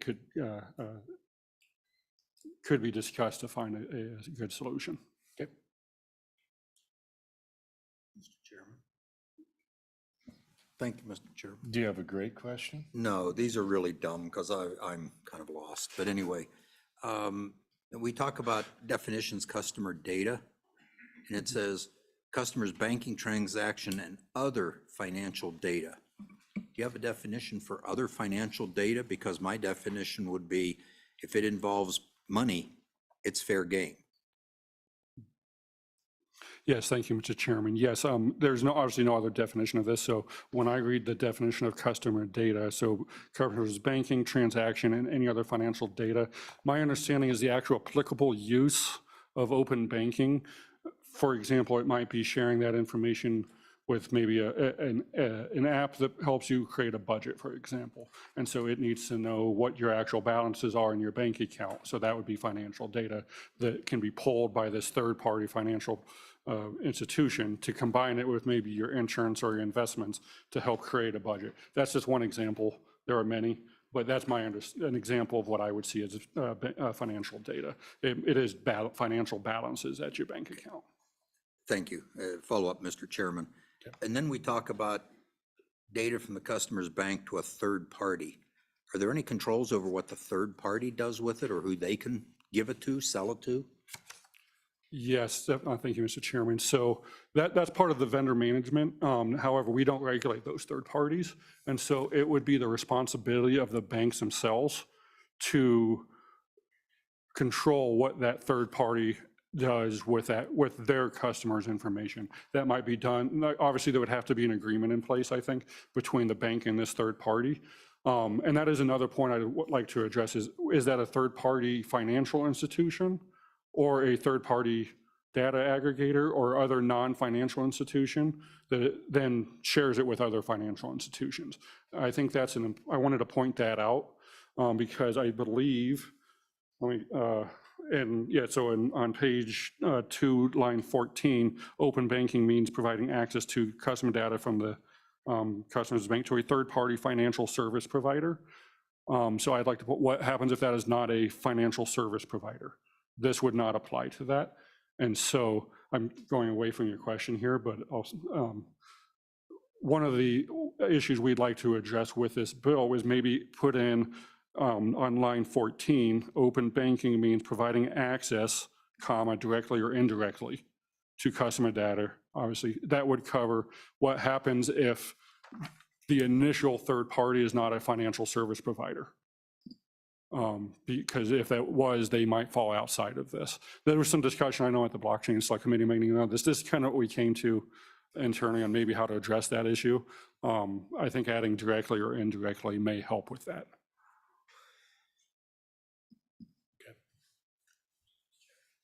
Yeah, go ahead, Senator. Just briefly on that, part of the concern was that the data aggregators would be less regulated, less ability to regulate than financial service providers, which are going to, in some way, probably be regulated under a variety of whether it's division of banking or elsewhere. So that's the reason why we didn't start off with third-party aggregators, based on the idea of we didn't know how we would have reach into that third-party aggregator based on what we currently have in statute. That's not to say we couldn't write statute that would address that, but that was then a lot more statute. Thank you, Mr. Chairman. One item on that. One of the things this would also do is list, for example, the way it's written. If the bank were to share information with a non-financial institution, this express written consent would not apply, because that is not who the bank is dealing. The bank is not dealing with a financial institution. If we add this directly, indirectly, it would still require the customer written consent, even though it's not being shared directly with the in real case, that third party would share it with that's the worker. Yeah, I see what you're saying, and your rules will be extensive, won't they? Yeah. Okay. All right. Mr. Chairman? Yep. Clarification. So we talk about financial institutions and sharing that. If you have a credit card with a retail store, for example, would they qualify as a financial institution because you're running credit with them? Yes, thank you, Mr. Chairman. If you were, a retail store issued a credit card, credit card is actually being issued by a bank. Now it has that retail store's name on it. However, all financial transactions will run through whichever bank that retail store is partnering with. And so that could come up, though, is that information being shared with the bank issuing the credit card or with the retail store that's helping issue that credit card? So I think having this directly or indirectly, if your information was shared, it would happen. You would need that written consent to share it. Exactly who are you sharing it with? Okay.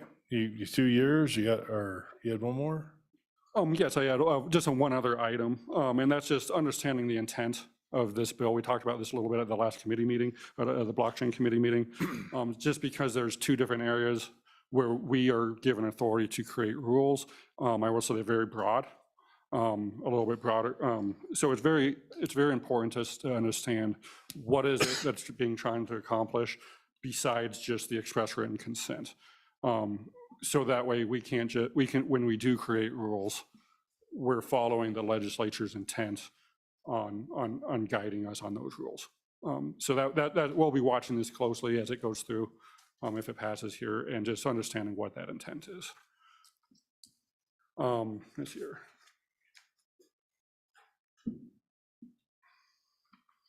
The other item I already discussed, I always talked about adding that directly or indirectly in, so that is all the comments I have. Okay. If there's any other questions, be happy to answer them. Okay, no, we appreciate it. Thanks for your comments. Appreciate it very much. Okay, so Mr. Meyer, I've got you listed on the agenda. So we'll hear from firsthand from the Wyoming Bankers Association.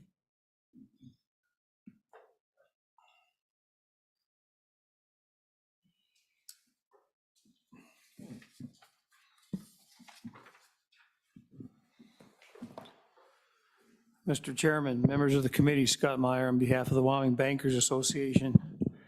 And realizing that we are on Zoom, I will neither confirm nor admit nor deny that having seen that you started earlier, I can make it from Lander in less than an hour and a half.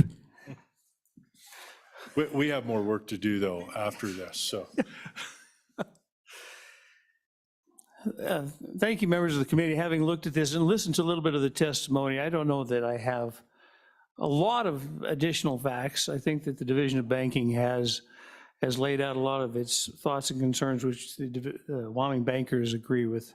But I will point out to you that part of the problem that we have with this bill, and I think we've talked about it a little bit in the blockchain committee, was the fact that everybody looks at banks for their safety, soundness, and security.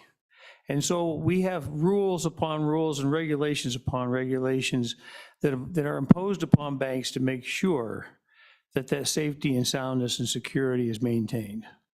When you start dealing with these third parties, they're not held to that same standard. So there is a concern that whoever is using this, and even with the customer's consent and written approval, that information that gets out is not held in the same vein. And you can look at that and think, well, okay, maybe, maybe not. But if if I have my own investment company and I talk to my customer and I say, we just have this API and you can consent and have the bank take a look at, send me the information, I'll continue to do this. If I now have a breach of my security, then you will look at it and you'll say, yes, and by the way, who has the deeper pockets? And it puts the banks at risk a little bit because all of a sudden we are held to keep this secure and it gets out some other way. There's some encouragement to say, look, let's make sure that we do whatever our customers want us to do. They want to have these APIs, we're all for that. But we would like to see what kind of rules that either the Division of Banking or the CFPB come out regarding what they have to do and what kind of security measures they have to have with that as that third party. Second, I am concerned a little bit about whether this kind of legislation would actually create more barriers for the consumer. And the reason I say that is that if everybody have the requirements that say, well, we have to have a written agreement. But maybe the written agreements that has to be negotiated a little bit between the third party provider. What happens if we have everybody have their own different agreement? And without any set rules and without any regulations, this could be very burdensome. And how long do those things go? And I think Chairman Greer, you made a comment, we've got this agreement maybe that's out there for a long time. Things change, people forget about that. What is that information? How does it get out? Who's agreeing to it? When can you change it? When can you stop it? All of those things that I think are very important. So I think that is the area that is causing us a lot of concern. Finally, as I think the Division of Banking has said, is that we understand as well that the CFPB is proposing this. I like the information that the director had with regarding a little bit more current information. About last September, early September, I went back to DC with about half a dozen of my bankers, and we met with people at the CFPB, and there was a lot of discussion that according to Director Chopra's staff, that they do expect to have something out, and now I just hear today that probably in 2 or 3 or a year, maybe even implemented in 2 years is kind of where we were hearing.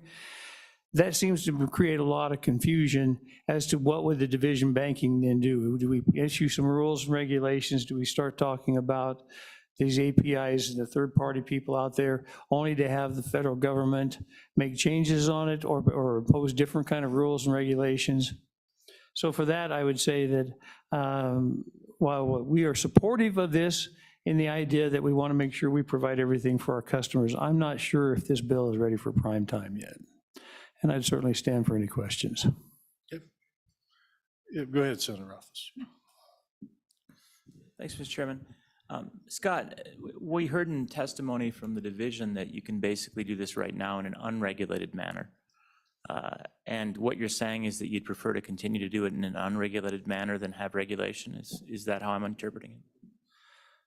Mr. Chairman, Senator Rothfuss, yes, I mean, you could find QuickBooks or LifeLock or whatever, that all these can interface with that, and they don't have those agreements, but they do have, and it's unregulated, but they do have some kind of teeth behind them in the fact that whatever agreements they have, but it is not regulated. The only idea is that if we want to have regulation in this, I just don't want to have to go back and start it all over again, depending on what the CFPB does.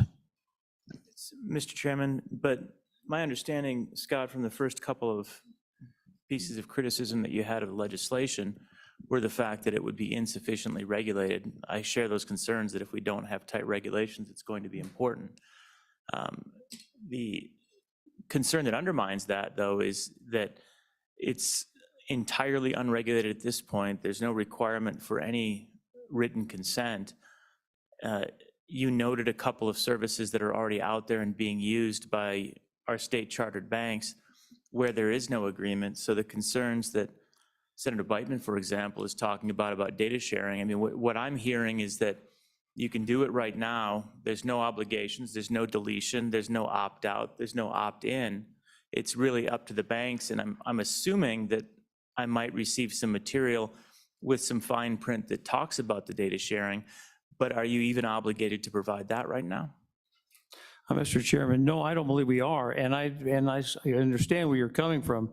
Our big concern really is that if, to the extent that Wyoming has a law that has statutes that deal with Wyoming community banks, because they're not going to have anything to deal with national banks. And whether you get to the threshold or what have you, I think that's fine. But if we're going to turn around then and have the CFPB come in and say, we're going to have a different set of rules, then that is very onerous on banks to make all of a sudden changes that go with it. Now, the CFPB will come in and they have certain limits and maybe doesn't apply to smaller banks. But I'll tell you what exactly happens with that, with regulators, is that they come in and say, well, you're not really subject to these rules, but we think it's a good idea. And so that's what gets pushed down onto your community banks, whether they're subject to the threshold or not. It's just the question of what do we do in the meantime? Do we change stuff? Do we go forward with it and then spend money going back and changing things as the new rules come out? And honestly, that could be also a possibility with anything. I mean, you look at whatever your own tax returns. I mean, those things change every year, so you would have to do stuff. But I'm just not sure right now what is going to be required from the CFPB or anybody else. Mr. Chairman, and so the CFPB 12 years in, 12 years I believe was what we said, they've been working on the rules for 12 years. We're apparently now confident that within 2 years we'll have that solution that'll provide a regulatory framework, even though that was certainly not what I heard in testimony about confidence. But you'd prefer to wait before taking any regulatory action so that we can continue to have zero regulation over the possible use of open banking, rather than at least have some baseline requirements and development of some regulatory structure, because there's the possibility of conflict in 2 years. Mr. Chairman, yeah, in 2 years, we could have a different administration that takes things completely different again. I don't know. Our only concern is just making sure that we don't have to invest more time and money into however we're going to do it, only to have it change again.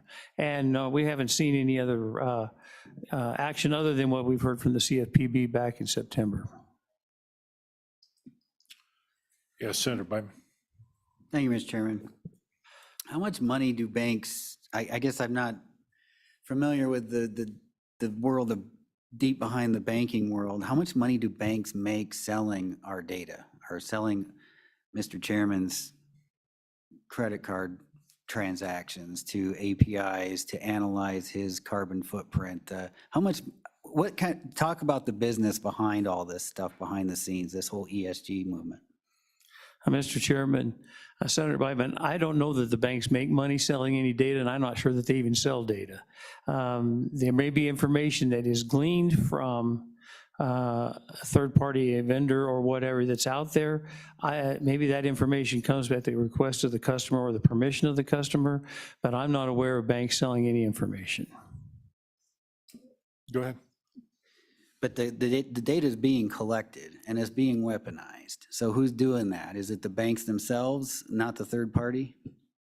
Mr. Chairman, Senator, I don't think, as far as I understand, the banks are not collecting that information. That is not information that they are required to collect, and they don't collect it. Now, if you had to interface with some API that some third party is collecting that would be on that third party. Okay. All right, Schmer, thank you. Yes. Yep, your timing was perfect. So, anyone else wish to speak on the open bank? Mr. Chairman, we have Mike Carone online that would like to provide testimony. Who? Mike Carone. Okay.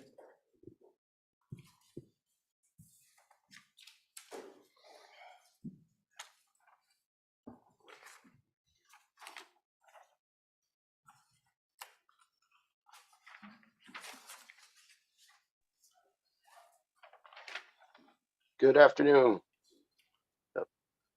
Mike Carone from CDIA here. So, dear Chairman Anderson, Chairman Greer, and members of the Minerals Business and Economic Development Committee, my name is Mike Carone, and I'm with the Consumer Data Industry Association. I would just like to offer some comments on the Working Draft 4.0 of LSO 0159, an act related to banking. First, I'll describe my association. So, we here at CDIA, short for the Consumer Data Industry Association, we're the voice of the consumer reporting industry. We represent the consumer reporting agencies, including the nationwide credit bureaus, regional and specialized credit bureaus, background check and residential screening companies, and others. We were founded in 1906, and we're based out of Washington, D.C. I would like to just abbreviate my comments because I value your time, and I'm sure you value it as well. I would just like to highlight a few comments that some other folks had made in this hearing and follow up on a couple other items as well. So we all know what the bill does. I won't dive into that. But I just did want to highlight that under Section 1033 of the Federal Dodd-Frank Act, which requires the Consumer Financial Protection Bureau, the CFPB, prescribe rules to provide consumers access rights to their financial records. The intent of this requirement, commonly referred to as open banking, would allow consumers to easily share their financial data with third parties. As we've mentioned previously, the CFPB is currently in the rulemaking process for this provision.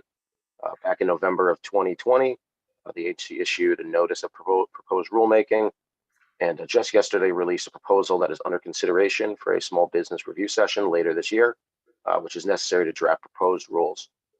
As we also noted on Tuesday at a FinTech conference in Las Vegas, CFP Director Rohit Chopra, and I quote him, said the agency expects to propose requiring financial institutions that offer transaction accounts to set up secure methods of data sharing and will develop requirements to limit the misuse and abuse of personal financial data.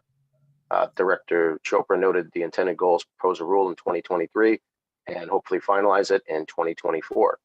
So given the broad oversight of financial entities under the CFPB jurisdiction and expected federal action, separate rulemaking in Wyoming could be conflicting or establish required policies that are inconsistent with federal requirements.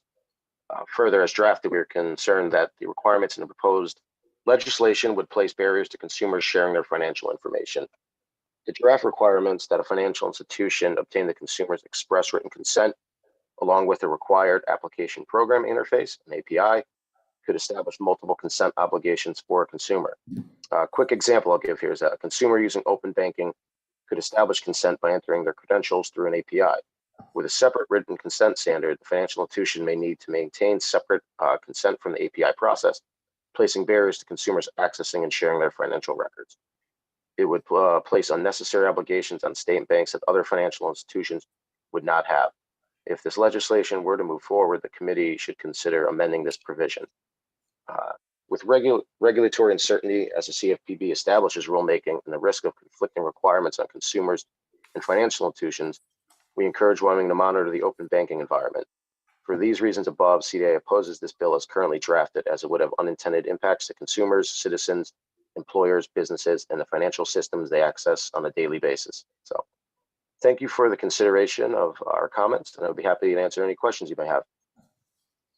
Committee, any questions? Okay, doesn't look like any questions. All right, thank you for your comments. We appreciate it. Thank you. My apologies, Chairman Greer, if I mispronounced your name. Nope, you did it just right. All right. Better Thank you than for my your time wife. today. Take care. All right. Thank you. Anyone else? Okay, we'll go ahead and close public testimony on this. What's the committee's pleasure? Mr. Chairman, I move the bill do pass. Okay. Seconded? Okay. Well, we work it and then we'll discuss it. So, page 1. Any additions, page 2?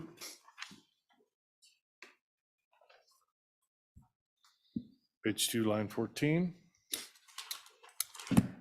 Okay. Chairman, I would like to make an amendment on page 2, line 14, to add directly or indirectly after providing access. Thank you. Okay. Second to the amendment? Is there a second to the amendment? Second to the amendment. Seconded by Bear. Any discussion? All those in favor? All those opposed? No. That enthusiastically passed. You want to vote again? All those in favor? Those opposed? No. It did enthusiastically pass. Okay. Anything more on page 2? Page 3? And page 4, no appropriation for the department, but they're self-funded, so. Okay, discussion on the bill? Mr. Chairman? Yep. Thank you, Mr. Chairman. Well, I think we had a good discussion today that honestly leads to, in my view, the need for the bill. The criticisms of the bill were the idea that it was a little unclear in the regulatory structure and that there were questions out there. One thing that we often see that I struggle with is the idea that we don't have to compare a bill to the status quo. Somehow the bill has to be perfect. There certainly are challenges in this legislation, which once again is the reason for the delayed effective date out to 2024 before anything would take place. That's not an accident because there's a lot of exploration that has to take place here. And we're learning that the Consumer Financial Protection Bureau will probably potentially have draft rules after 12 years in the not so distant future, possibly. Yeah. So we can look to those, and we already know what's presumably in them to a large degree. It's not a mystery document at this point in time, so we can actually base what we're doing off of the drafts to this date. But the concerns I'm hearing from the committee are, well, if we do this open banking, we won't have protections in place, and people might lose their data or it might be abused. When the reality is it's far, far, far worse now than what we're envisioning with this legislation, because you can do the same things that we're anticipating off book, unregulated, and without any requirement for express written consent, which is not an accident in this. The idea that, oh, it's a little bit more difficult, so we don't want to do it because you actually have to have a signature, that's a feature, not a bug. That's the consumer protection we need. We want to enable, we want to regulate to enable, as we've been doing with financial technology for the past 5+ years, but we want to make sure there is strong consumer protection. We want to make sure that if you want to opt out, you get to opt out. When you want to opt in, you get to opt in, that it's authoritative, that there is the possibility of detailed decision-making, that you have data correction, deletion, and everything else along the way. This provides us with that vehicle. Otherwise, what's going to happen is we're not in the driver's seat, we're a passenger. Open banking's coming. Do you want to be part of the planning and development of the policy? Or do you want to wait until it's just thrust down upon us from above, as the good Senator Biden said a few minutes ago? This legislation puts us in the driver's seat. Any further discussion? Okay, Senator Biden. Thank you, Mr. Chairman. I'll supply the counterpoint, but I do appreciate you bringing this bill because it was an eye-opener for me. And in all my work that I've put into my ESG bill in the last over 16 months or so, and this is an evolving topic. And when I saw this bill draft come up, and I thought, well, this seems pretty innocuous. I'd probably vote for it. But then I saw the consumer data, consumers' banking, transaction, and financial data. And then some warning bells started going off. So I just did a simple internet search, open banking and ESG. And up pops like 3 articles, boom, boom, boom, about, on these fintech blogs, about how open banking, quote, is a game changer for sustainability. Every transaction, huge amounts of information can be derived by the amount spent on somebody's energy, travel, or shopping, aggregating all this data. I didn't know that we were already doing this, that it was already legal. So that this bill, thank you for bringing that to my attention, because this is another huge hole, regulatory hole, that we need to fill and to protect our data and our constituents' data from this, from being targeted, from this being weaponized. Because I'm telling you right now, it's already being weaponized against people and companies, fossil fuels, people that aren't necessarily woke in the boardroom enough, they're getting canceled. It's going to trickle down to the average consumer. And so we need to solve this problem. Banks and financial services providers are highly regulated, as the good gentleman said, for good reason. They're not agents of change. They're there to provide banking services. So they need to get out of the business of promoting social change or try to get stuff done through the financial system and control us with our money, stuff that they can't even get done or get done through Congress. If you want to get into politics, go this route. Pass legislation. Don't control us with our money. Don't control us through boardrooms. And so I'm glad this came up. Now we know that there's a huge hole that needs to be filled with protecting our data as well. I'm still a no on the bill, but I'm coming at it from a different angle, and I appreciate the good bringer.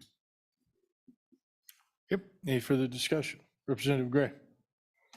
Thank you, Mr. Chair, and I'll be voting no on this bill, and I just want to respond a little bit to Senator Rothfuss's point.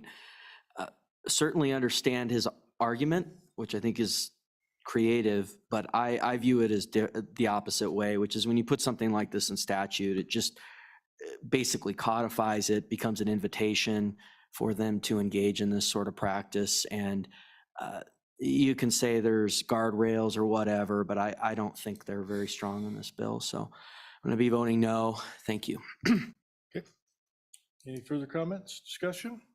Okay, we'll close that. We're ready to vote on the bill. We'll take a roll call vote. This is a roll call vote for 23 LSO 159, open banking as amended. Senator Beitman, No. Senator Cooper? Yes. Senator Rothfuss? Senator Wasserberger? Representative Bear? No. Representative Burkhart? No. Representative Duncan excused. Representative Ayer? Representative Gray? No. Representative Heiner? No. Representative Sherwood? Aye. Representative Western? Co-Chairman Anderson? Aye. Chairman Greer? No.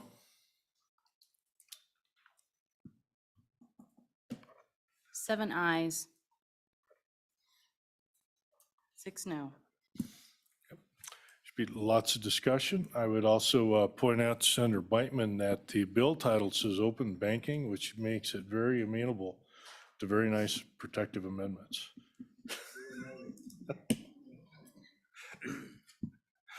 Let's do this. Let's take, we'll call it a 5-minute break, which means it'll be a 10-minute break, and then we'll come back and then we'll pick up the issues regarding the deregulated power zones and some of the, I'll discuss with Senator Rothfuss just a little bit, maybe speed up our day or whatever. So let's go ahead and just take 10. Just stretch our legs, wake up. Good luck.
Oh, all right, so we're back online. All right, I think we're going to try to maybe narrow the scope of the discussion. You know, this would be the third meeting, and then a technical conference was held, and stuff's been beat around pretty hard. And I'm sure you're all very happy with me for having you stay here all day, but I'm here, you're here, we're here, okay?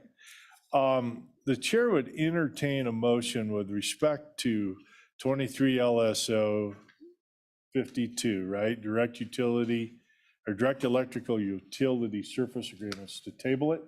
Mr. Chairman, without objection, I'd ask that 23 LSO 52 be tabled. Okay. Any objection? We'll go ahead and vote on that. All in favor of tabling that bill, say aye. Aye. Opposed? All right. But we will go ahead and work through the discussion on industrial power zones. Just try to be very sharp and pointed with your comments. We've got some people online. We'll try to get to them as well and bleed them in. So have them sort of ready. I won't wait till the end and call on them. I'll try to bring them in. And I believe what I've got is a Mr. Nicholas Bear with Bear Energy LLC. And then I think most of us know Matt Kaufman, if they're available. So we'll try to work with them. Oh, okay, and then Shannon Anderson with Powder River Basin Resource Council. All right, so with the PSC, let's go ahead and get their comments as the neutral agency, right?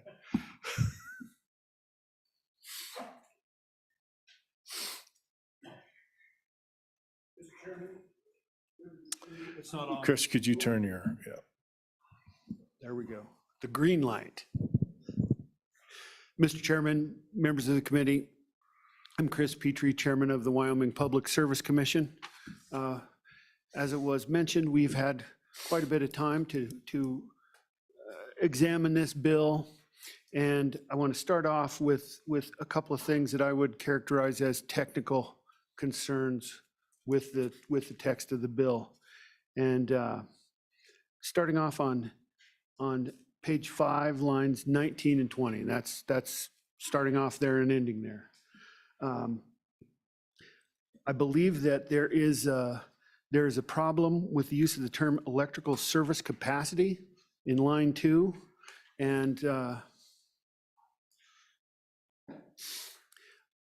I don't think that it's typically electrical service capacity that's being purchased. That's not a regular term in the utility world that we use often or encounter often.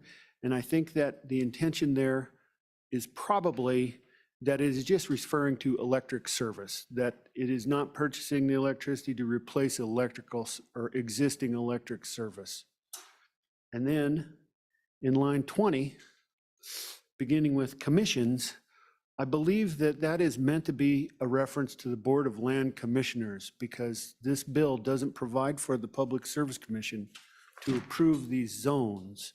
It instead, as we understand it, and I believe we understand our role if this bill were to pass, our role is to provide an analysis to the Board of Land Commissioners, and then to ensure that in the case where an existing electrical utility is involved in providing service to an industrial power zone, that related costs are not borne by non-participating customers, whether they're within the zone or without the zone, and that there's no adverse effects on these other customers.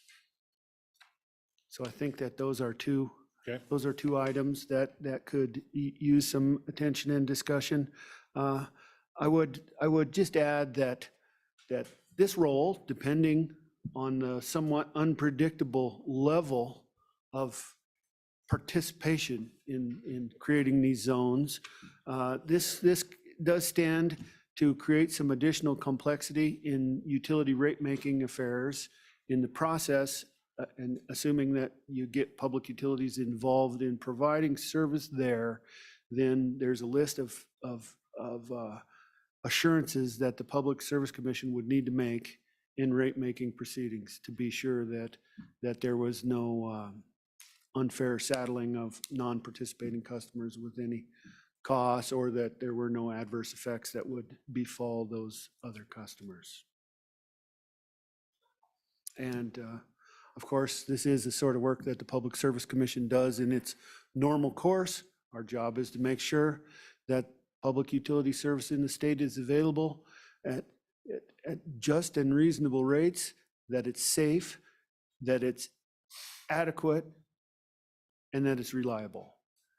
And so that all ties together with our core purpose.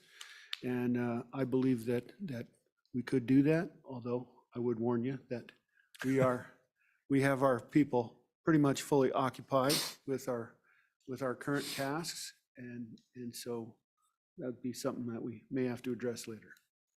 Okay. Any questions for Mr. Petrie? All right, well, thank you. Sorry to keep you all day, but we appreciate your comments. Thank you. Okay, who else do we have in the audience? Okay, Mr. Acey, come up, and then when Mr. Acey's done with his comments, we'll get Mr. Bear, who I think popped up on the screen. So we'll get him ready on deck. Okay. Mr. Chairman, members of the committees, my name is Bruce Acey. I appear here today on behalf of Montana Dakota Utilities, which provides not only natural gas, but electrical service in Sheridan and Johnson counties.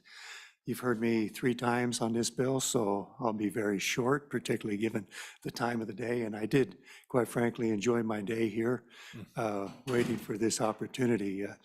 But with respect to this bill, Montana Dakota is opposed to it.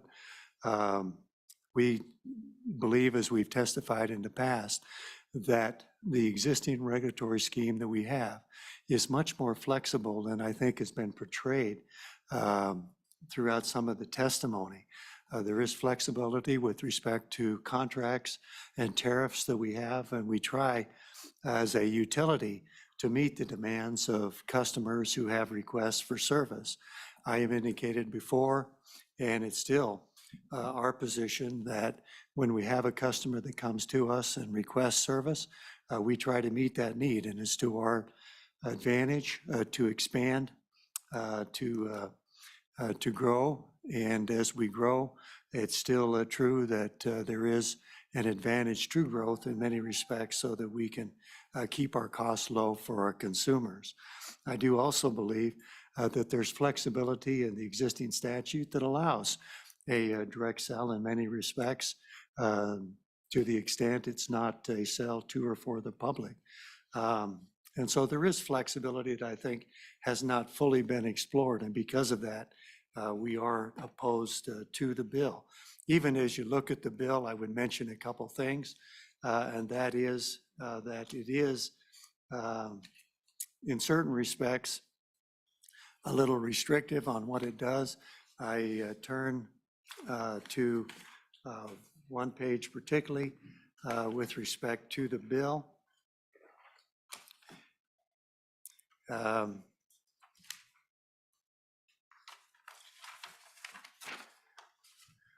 And on page 4, line 8, or excuse me, line 9, it talks about the commission.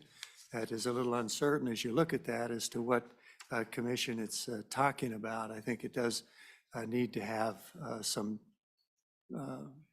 maybe a little more definition with respect to whether it's the county commission or land commissioners.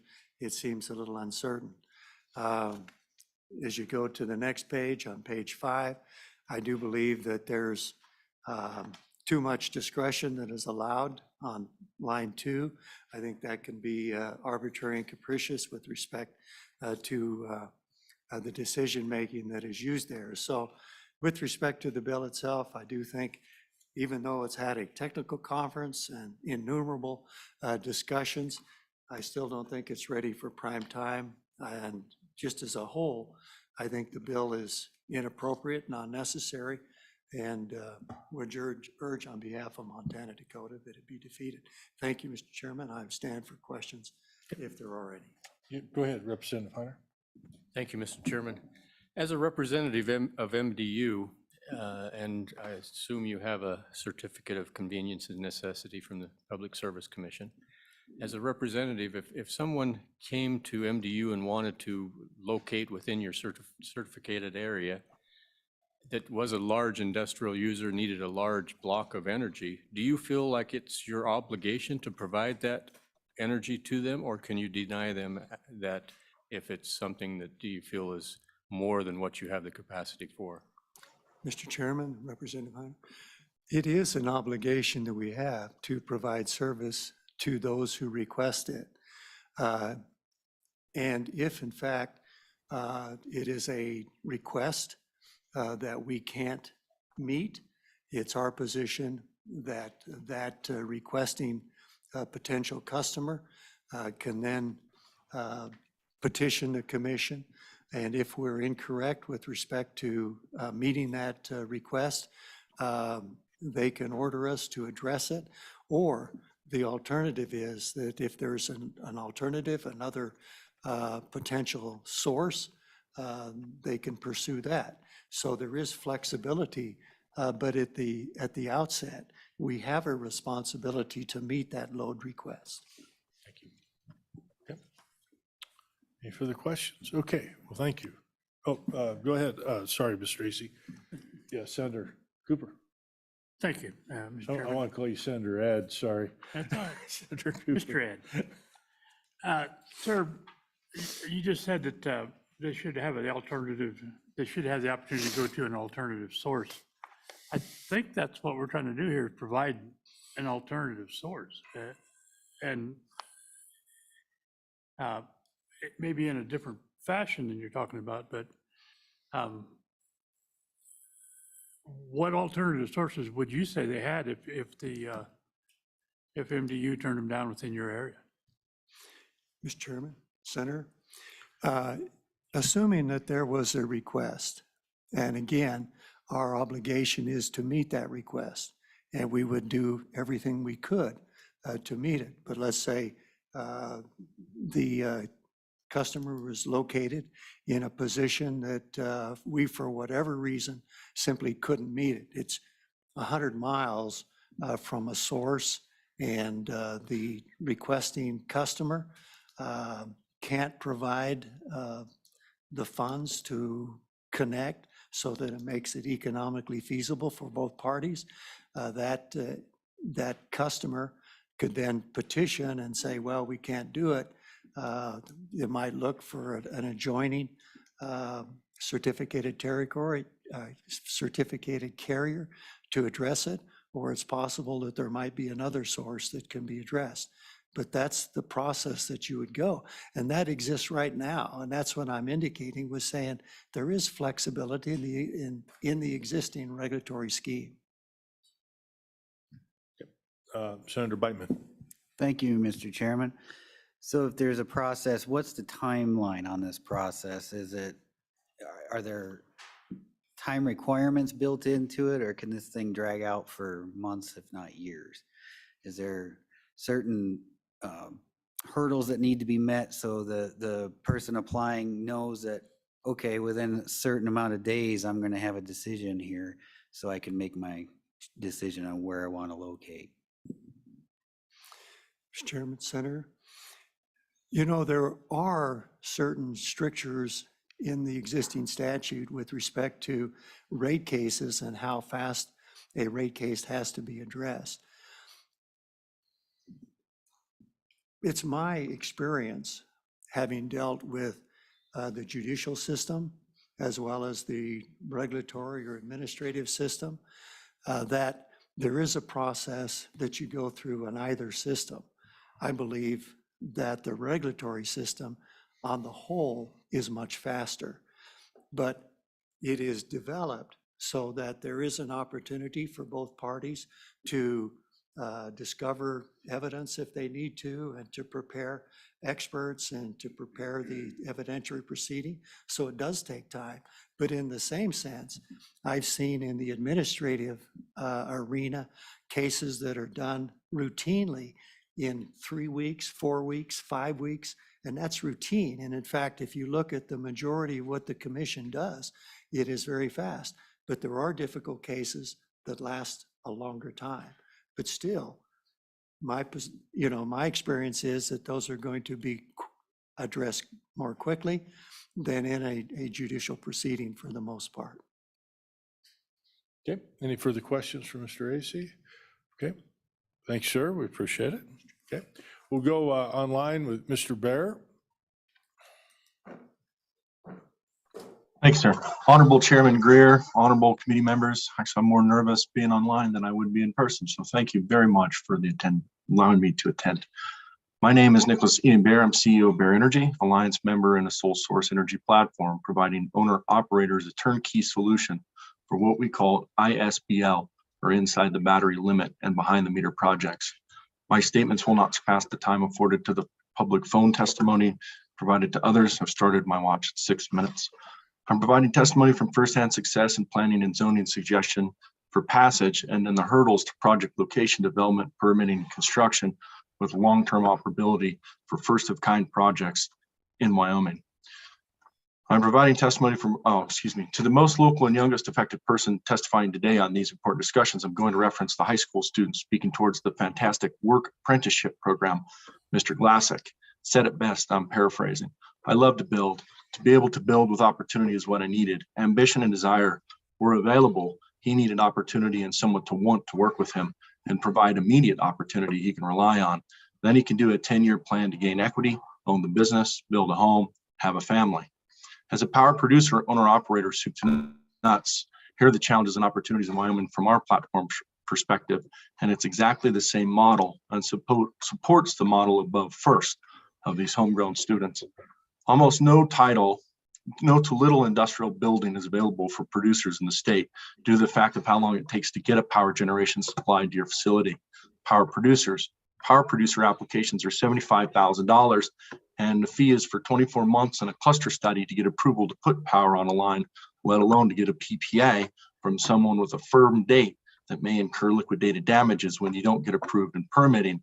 You need all this to take place after you get in position for an approval just to get on the line.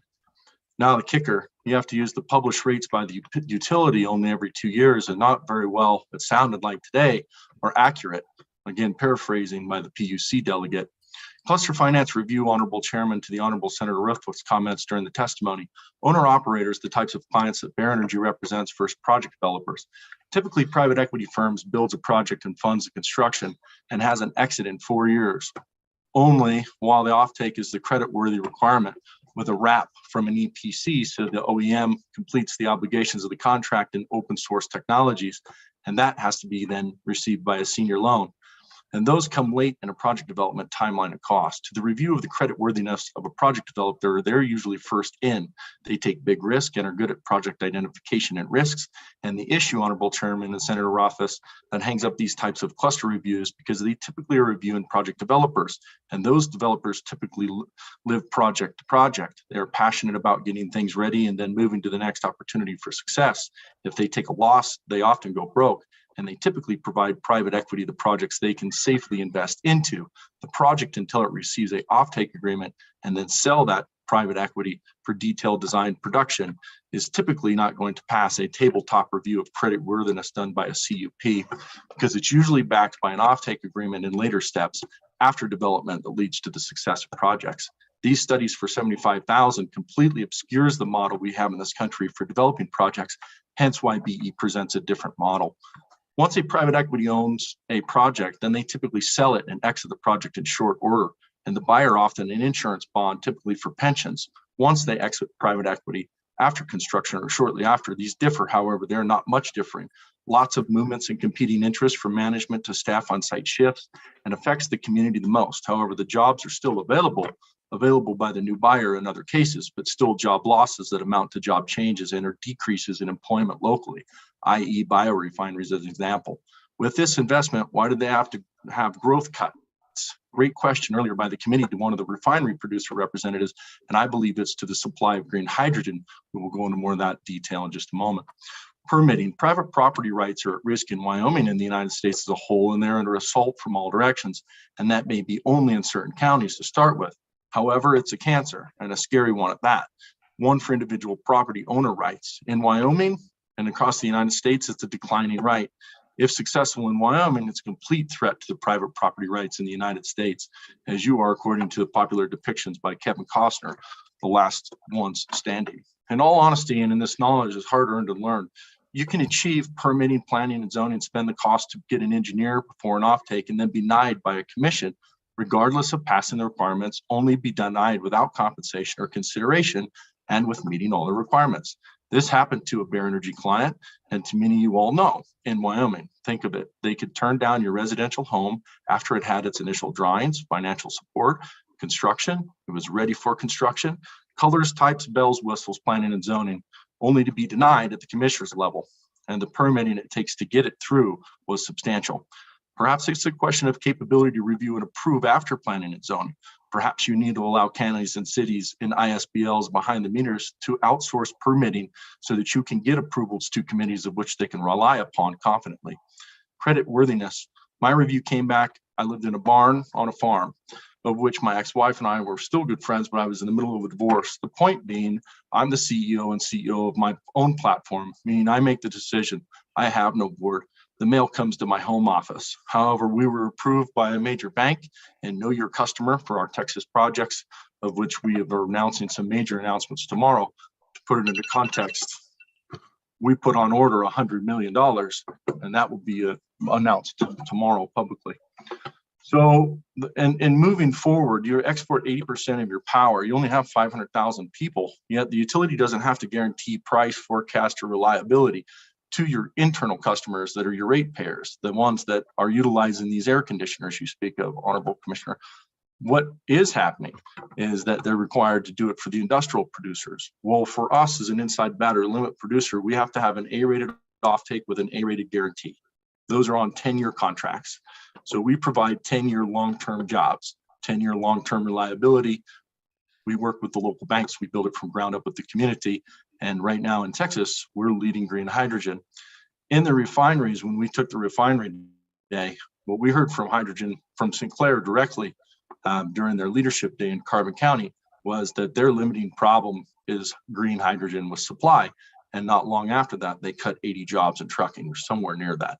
We were bringing trucking with this opportunity. And as you see across the country right now, Clean Energy Holdings is setting and we're told this, the green hydrogen market globally. We find tremendous opportunity in Wyoming. We are here to work together and to work with you and for you. We would love to come back. We would love to find opportunities to put people to work. And these inside the battery limit projects work. They're successful. They're successful in Texas. To FERC, FERC does not regulate hydrogen gases. They were turned down by Senator Mnuchin. So the gentleman speaking for or on behalf of the public utility in Texas, the ratepayer, or at least the price for natural gas is set through the index. They represent all producers in a pipeline, or whether you're on top of the land of where you're at. Doesn't matter where you're pulling the stream from. With that, FERC turned down Honorable Senator Mnuchin's bill, and this is now not regulated under FERC as an ISBL or behind the meter projects. So that you need to have accurate information when it comes to FERC hydrogen specific opportunities. And with that, we're doing blue, green hydrogen. We provide high value products, and Wyoming is a center of success. You're a strategic priority for everyone, and you're an energy security, reliability, important partner for all the United States. And we're here to support you in any way we can, and we support the Senator's bill. Honorable Chairman, for inside the battery limit production. Okay, well, thank you. We appreciate your comments. Committee, any questions? Okay, again, thank you. Any other members of the audience wishes to testify or make comments on this bill? Yes, please come on up.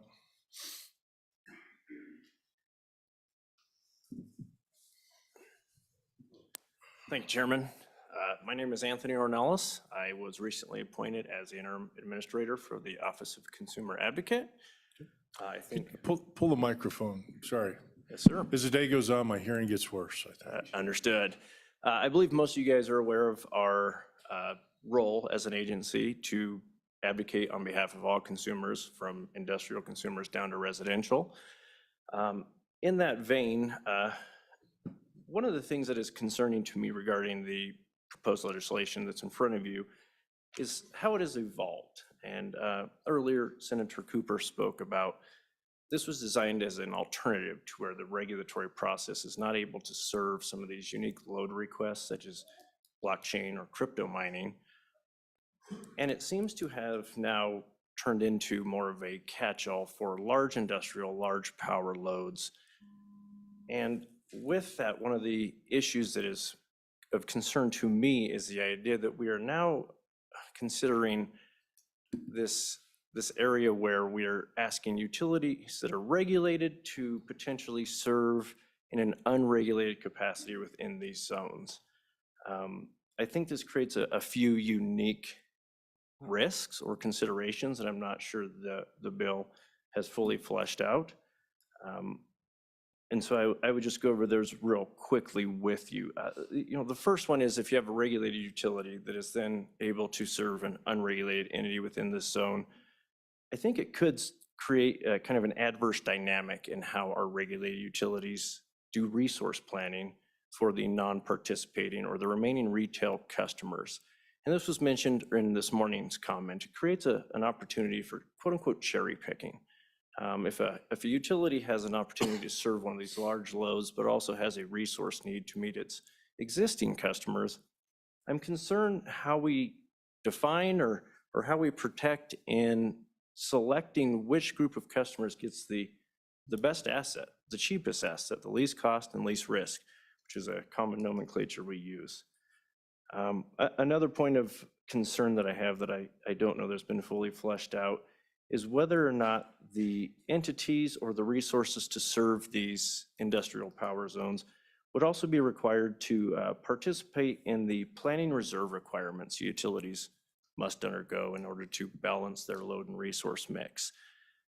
If that's not specifically addressed, there's certainly a potential for an unintended consequence of cost shifting to the non-participating customers. The third point is the use of regulated transmission systems to serve these entities. One of the things I do appreciate about this bill is there is some language that tries to insulate the non-participating customers and tries to avoid subsidization by these customers. However, when we start talking about network transmission assets, it's very rarely that cut and dry. In some instances, these are beyond the purview of the Wyoming Public Service Commission and are regulated by the Federal Energy Regulatory Commission, subject to individual open access transmission tariffs. And the ability to specifically pinpoint cost causation, cost assignment, or cost allocation is somewhat tricky. So I would just urge caution or contemplation on the use of commingling regulated transmission assets to serve unregulated loads within these. And last but not least is, I think there's a limit to how much you can isolate the risk that these particular arrangements could pose for the regulated or retail customers within the state of Wyoming. If some of our larger utilities decides to take on some of these potential new resources to serve these unregulated loads, and then they don't turn out as they plan, there's a fairly significant risk of stranded assets. And even if those costs are not directly assigned to the remaining customer base, that could wane on our regulated utilities' credit quality. And if that were to happen, that would indirectly raise the cost for all of our regulated and retail customers. So I'm not sure those points have been maybe flushed out or considered with the degree that I would hope they would be. And I would just ask you to fully consider those as you move forward in this legislation. And with that, I would stand for questions. Okay. We have discussed stranded assets quite a bit over the interim, so appreciate that. Any questions, committee? Okay, then do we have, thank you, we appreciate your comments, your insight. Is Mr. Kaufman online, or who's the other one I had, I thought? Lee Filler. Oh, Lee Filer? Okay, go ahead. Who else in the audience is wanting to? Okay, and is Shannon Anderson online? Okay, so Lee, Byler, get him brought up? Okay.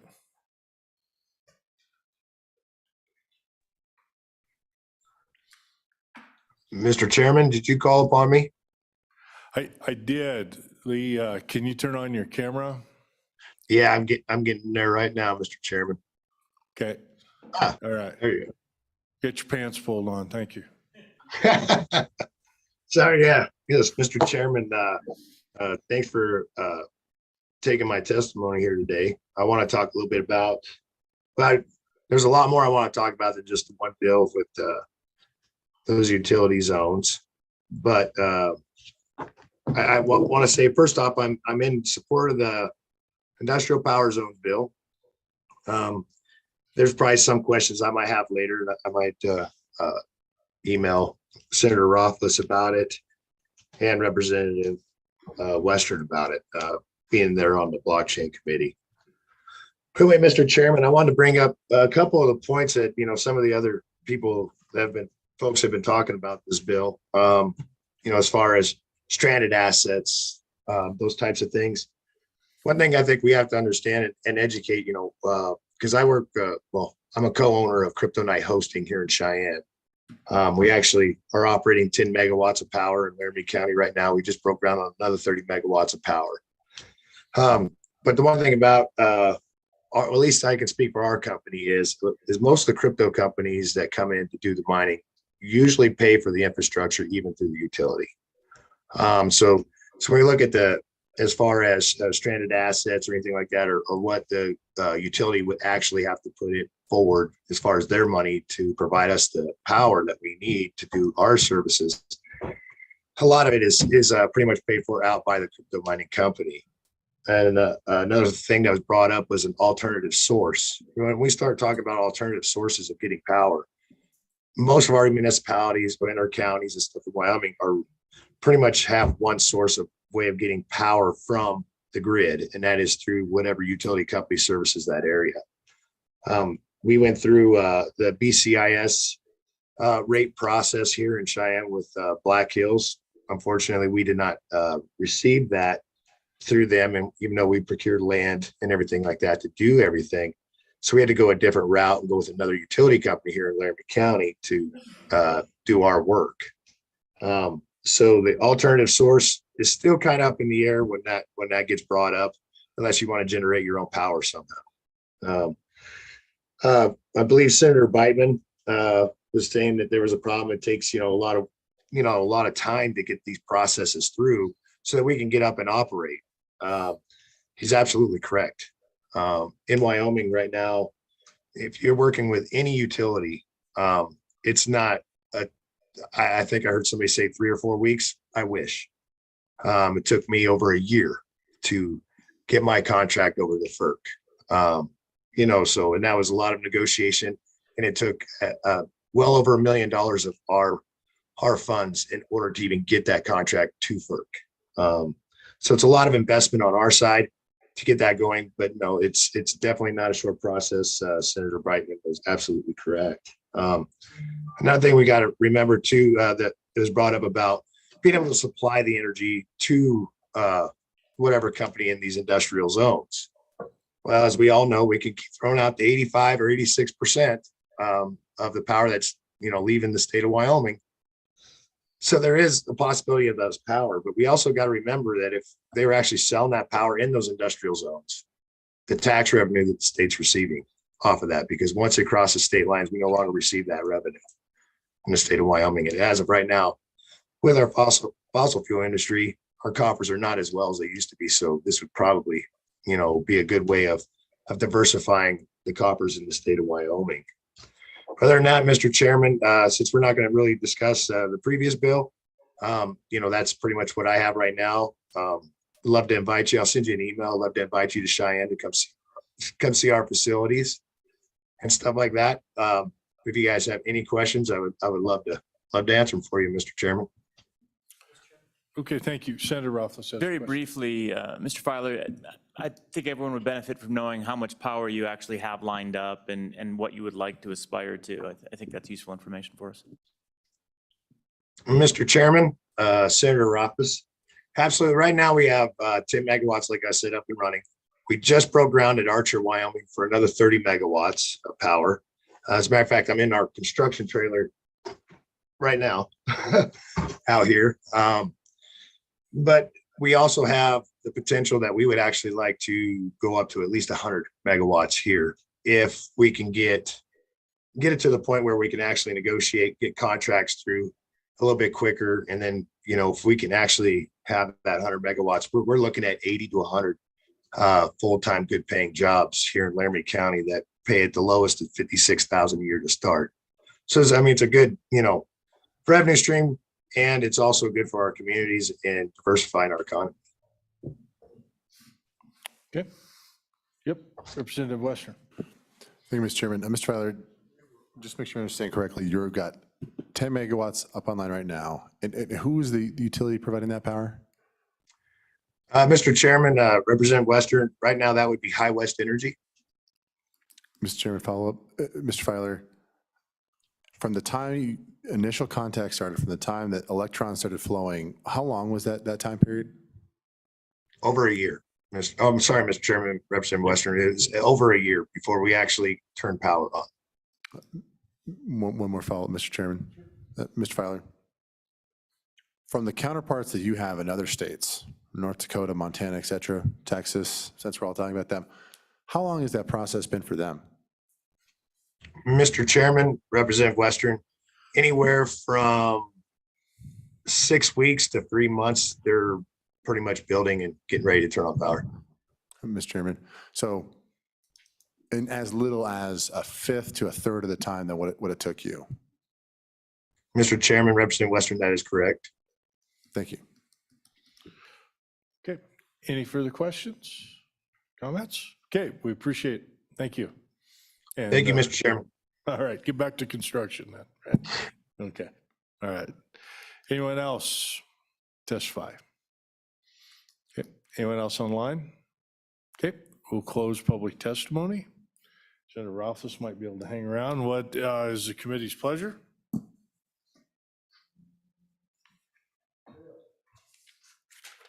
Moved by Senator Biteman. Is there a second? Seconded by Representative Western. Okay. Let's go ahead and work it pretty quick. We did anything on page 1, I think 2, 3. Okay, Senator Biteman. Kind of a technical correction, but it's the landman in me. Lines 10 through 13, where it talks about not more than one area of unincorporated state land within the county constituting not less than 640 contiguous acres. Due to resurveying, a lot of state sections, maybe say 638.9 acres. So if your intent is to take a state section, you might want to call it a state section and not call out the exact number of acres, because you could have, like I said, there's lots of resurveyed tracts where a section of land may amount to just under 640 acres, but everybody calls it a state section. Just a FYI. I don't know if you guys want to change it now, or if the bill's a dead duck, maybe we just keep moving on, but it's something to think about moving forward. Yeah, I think if the bill moves forward, that you really, what's it matter if, because I've seen state sections or state lands that are 80 acres, as low as that. And you're correct, even a full section is not always a full section. So that probably could be modified. What's it matter if you're going to use 5 acres on an 80, right? Yeah, okay. Anything on page 4? Okay, page 5, I do, the comments, you know, we've got this on line 20 about commissions, and I think that is a Board of Land Commissioners, is that approval? Is that right, Mr.? Okay. And then I think the PSC was talking in terms of replace electrical service and striking capacity. Yeah, Mr. Chairman, I think it'd just be deleting capacity on line 19. Yeah, okay, so we're there, committee. So moved. Okay. Is there a second? Question? Okay, all those in favor say aye. Aye. Opposed? Okay. And then on page 6, 7, 8, 9, discussion?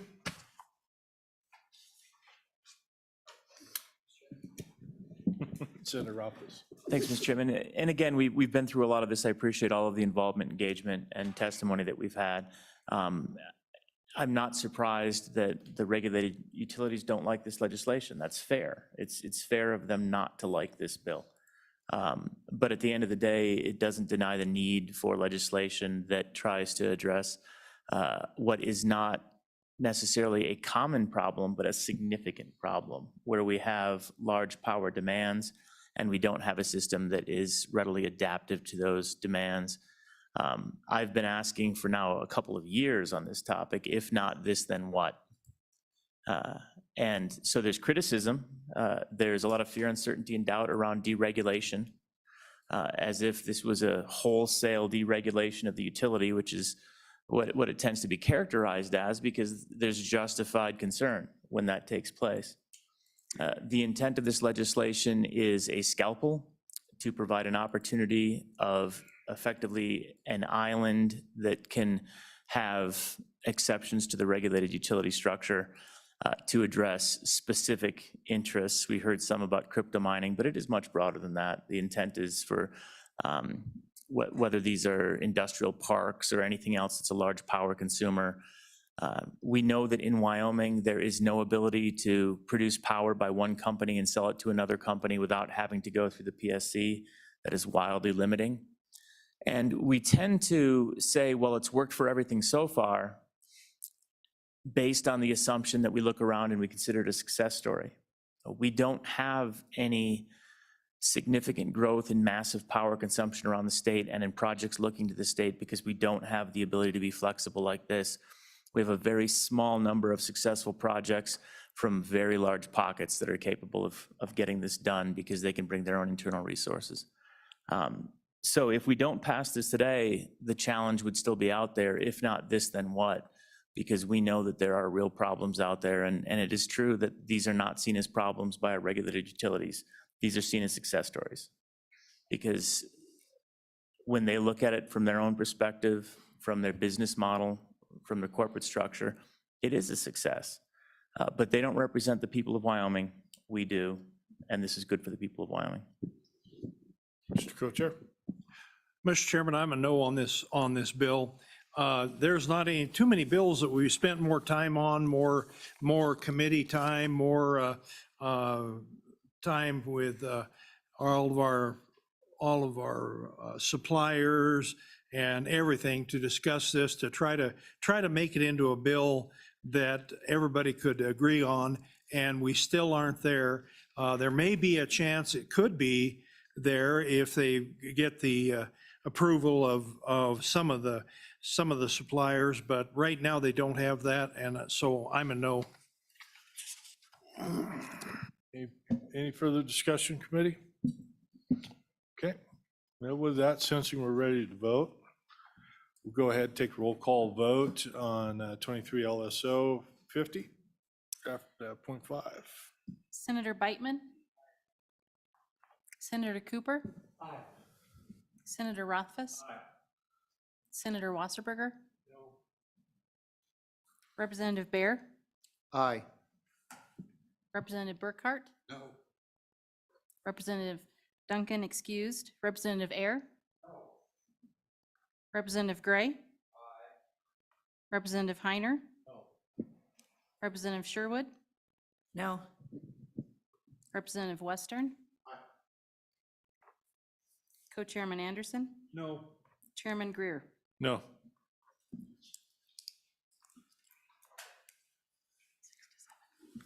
Six ayes, 7 noes. All right. Well, thank you for everybody for holding on. It was important with some of our other topics to keep them on track because of their schedule. Senator Rothfuss, thanks for your work and passion on this. Yes, you have a very important reason to run. Yes, I understand. Okay, so with that, we're coming in at 8:30 tomorrow morning? Is that correct?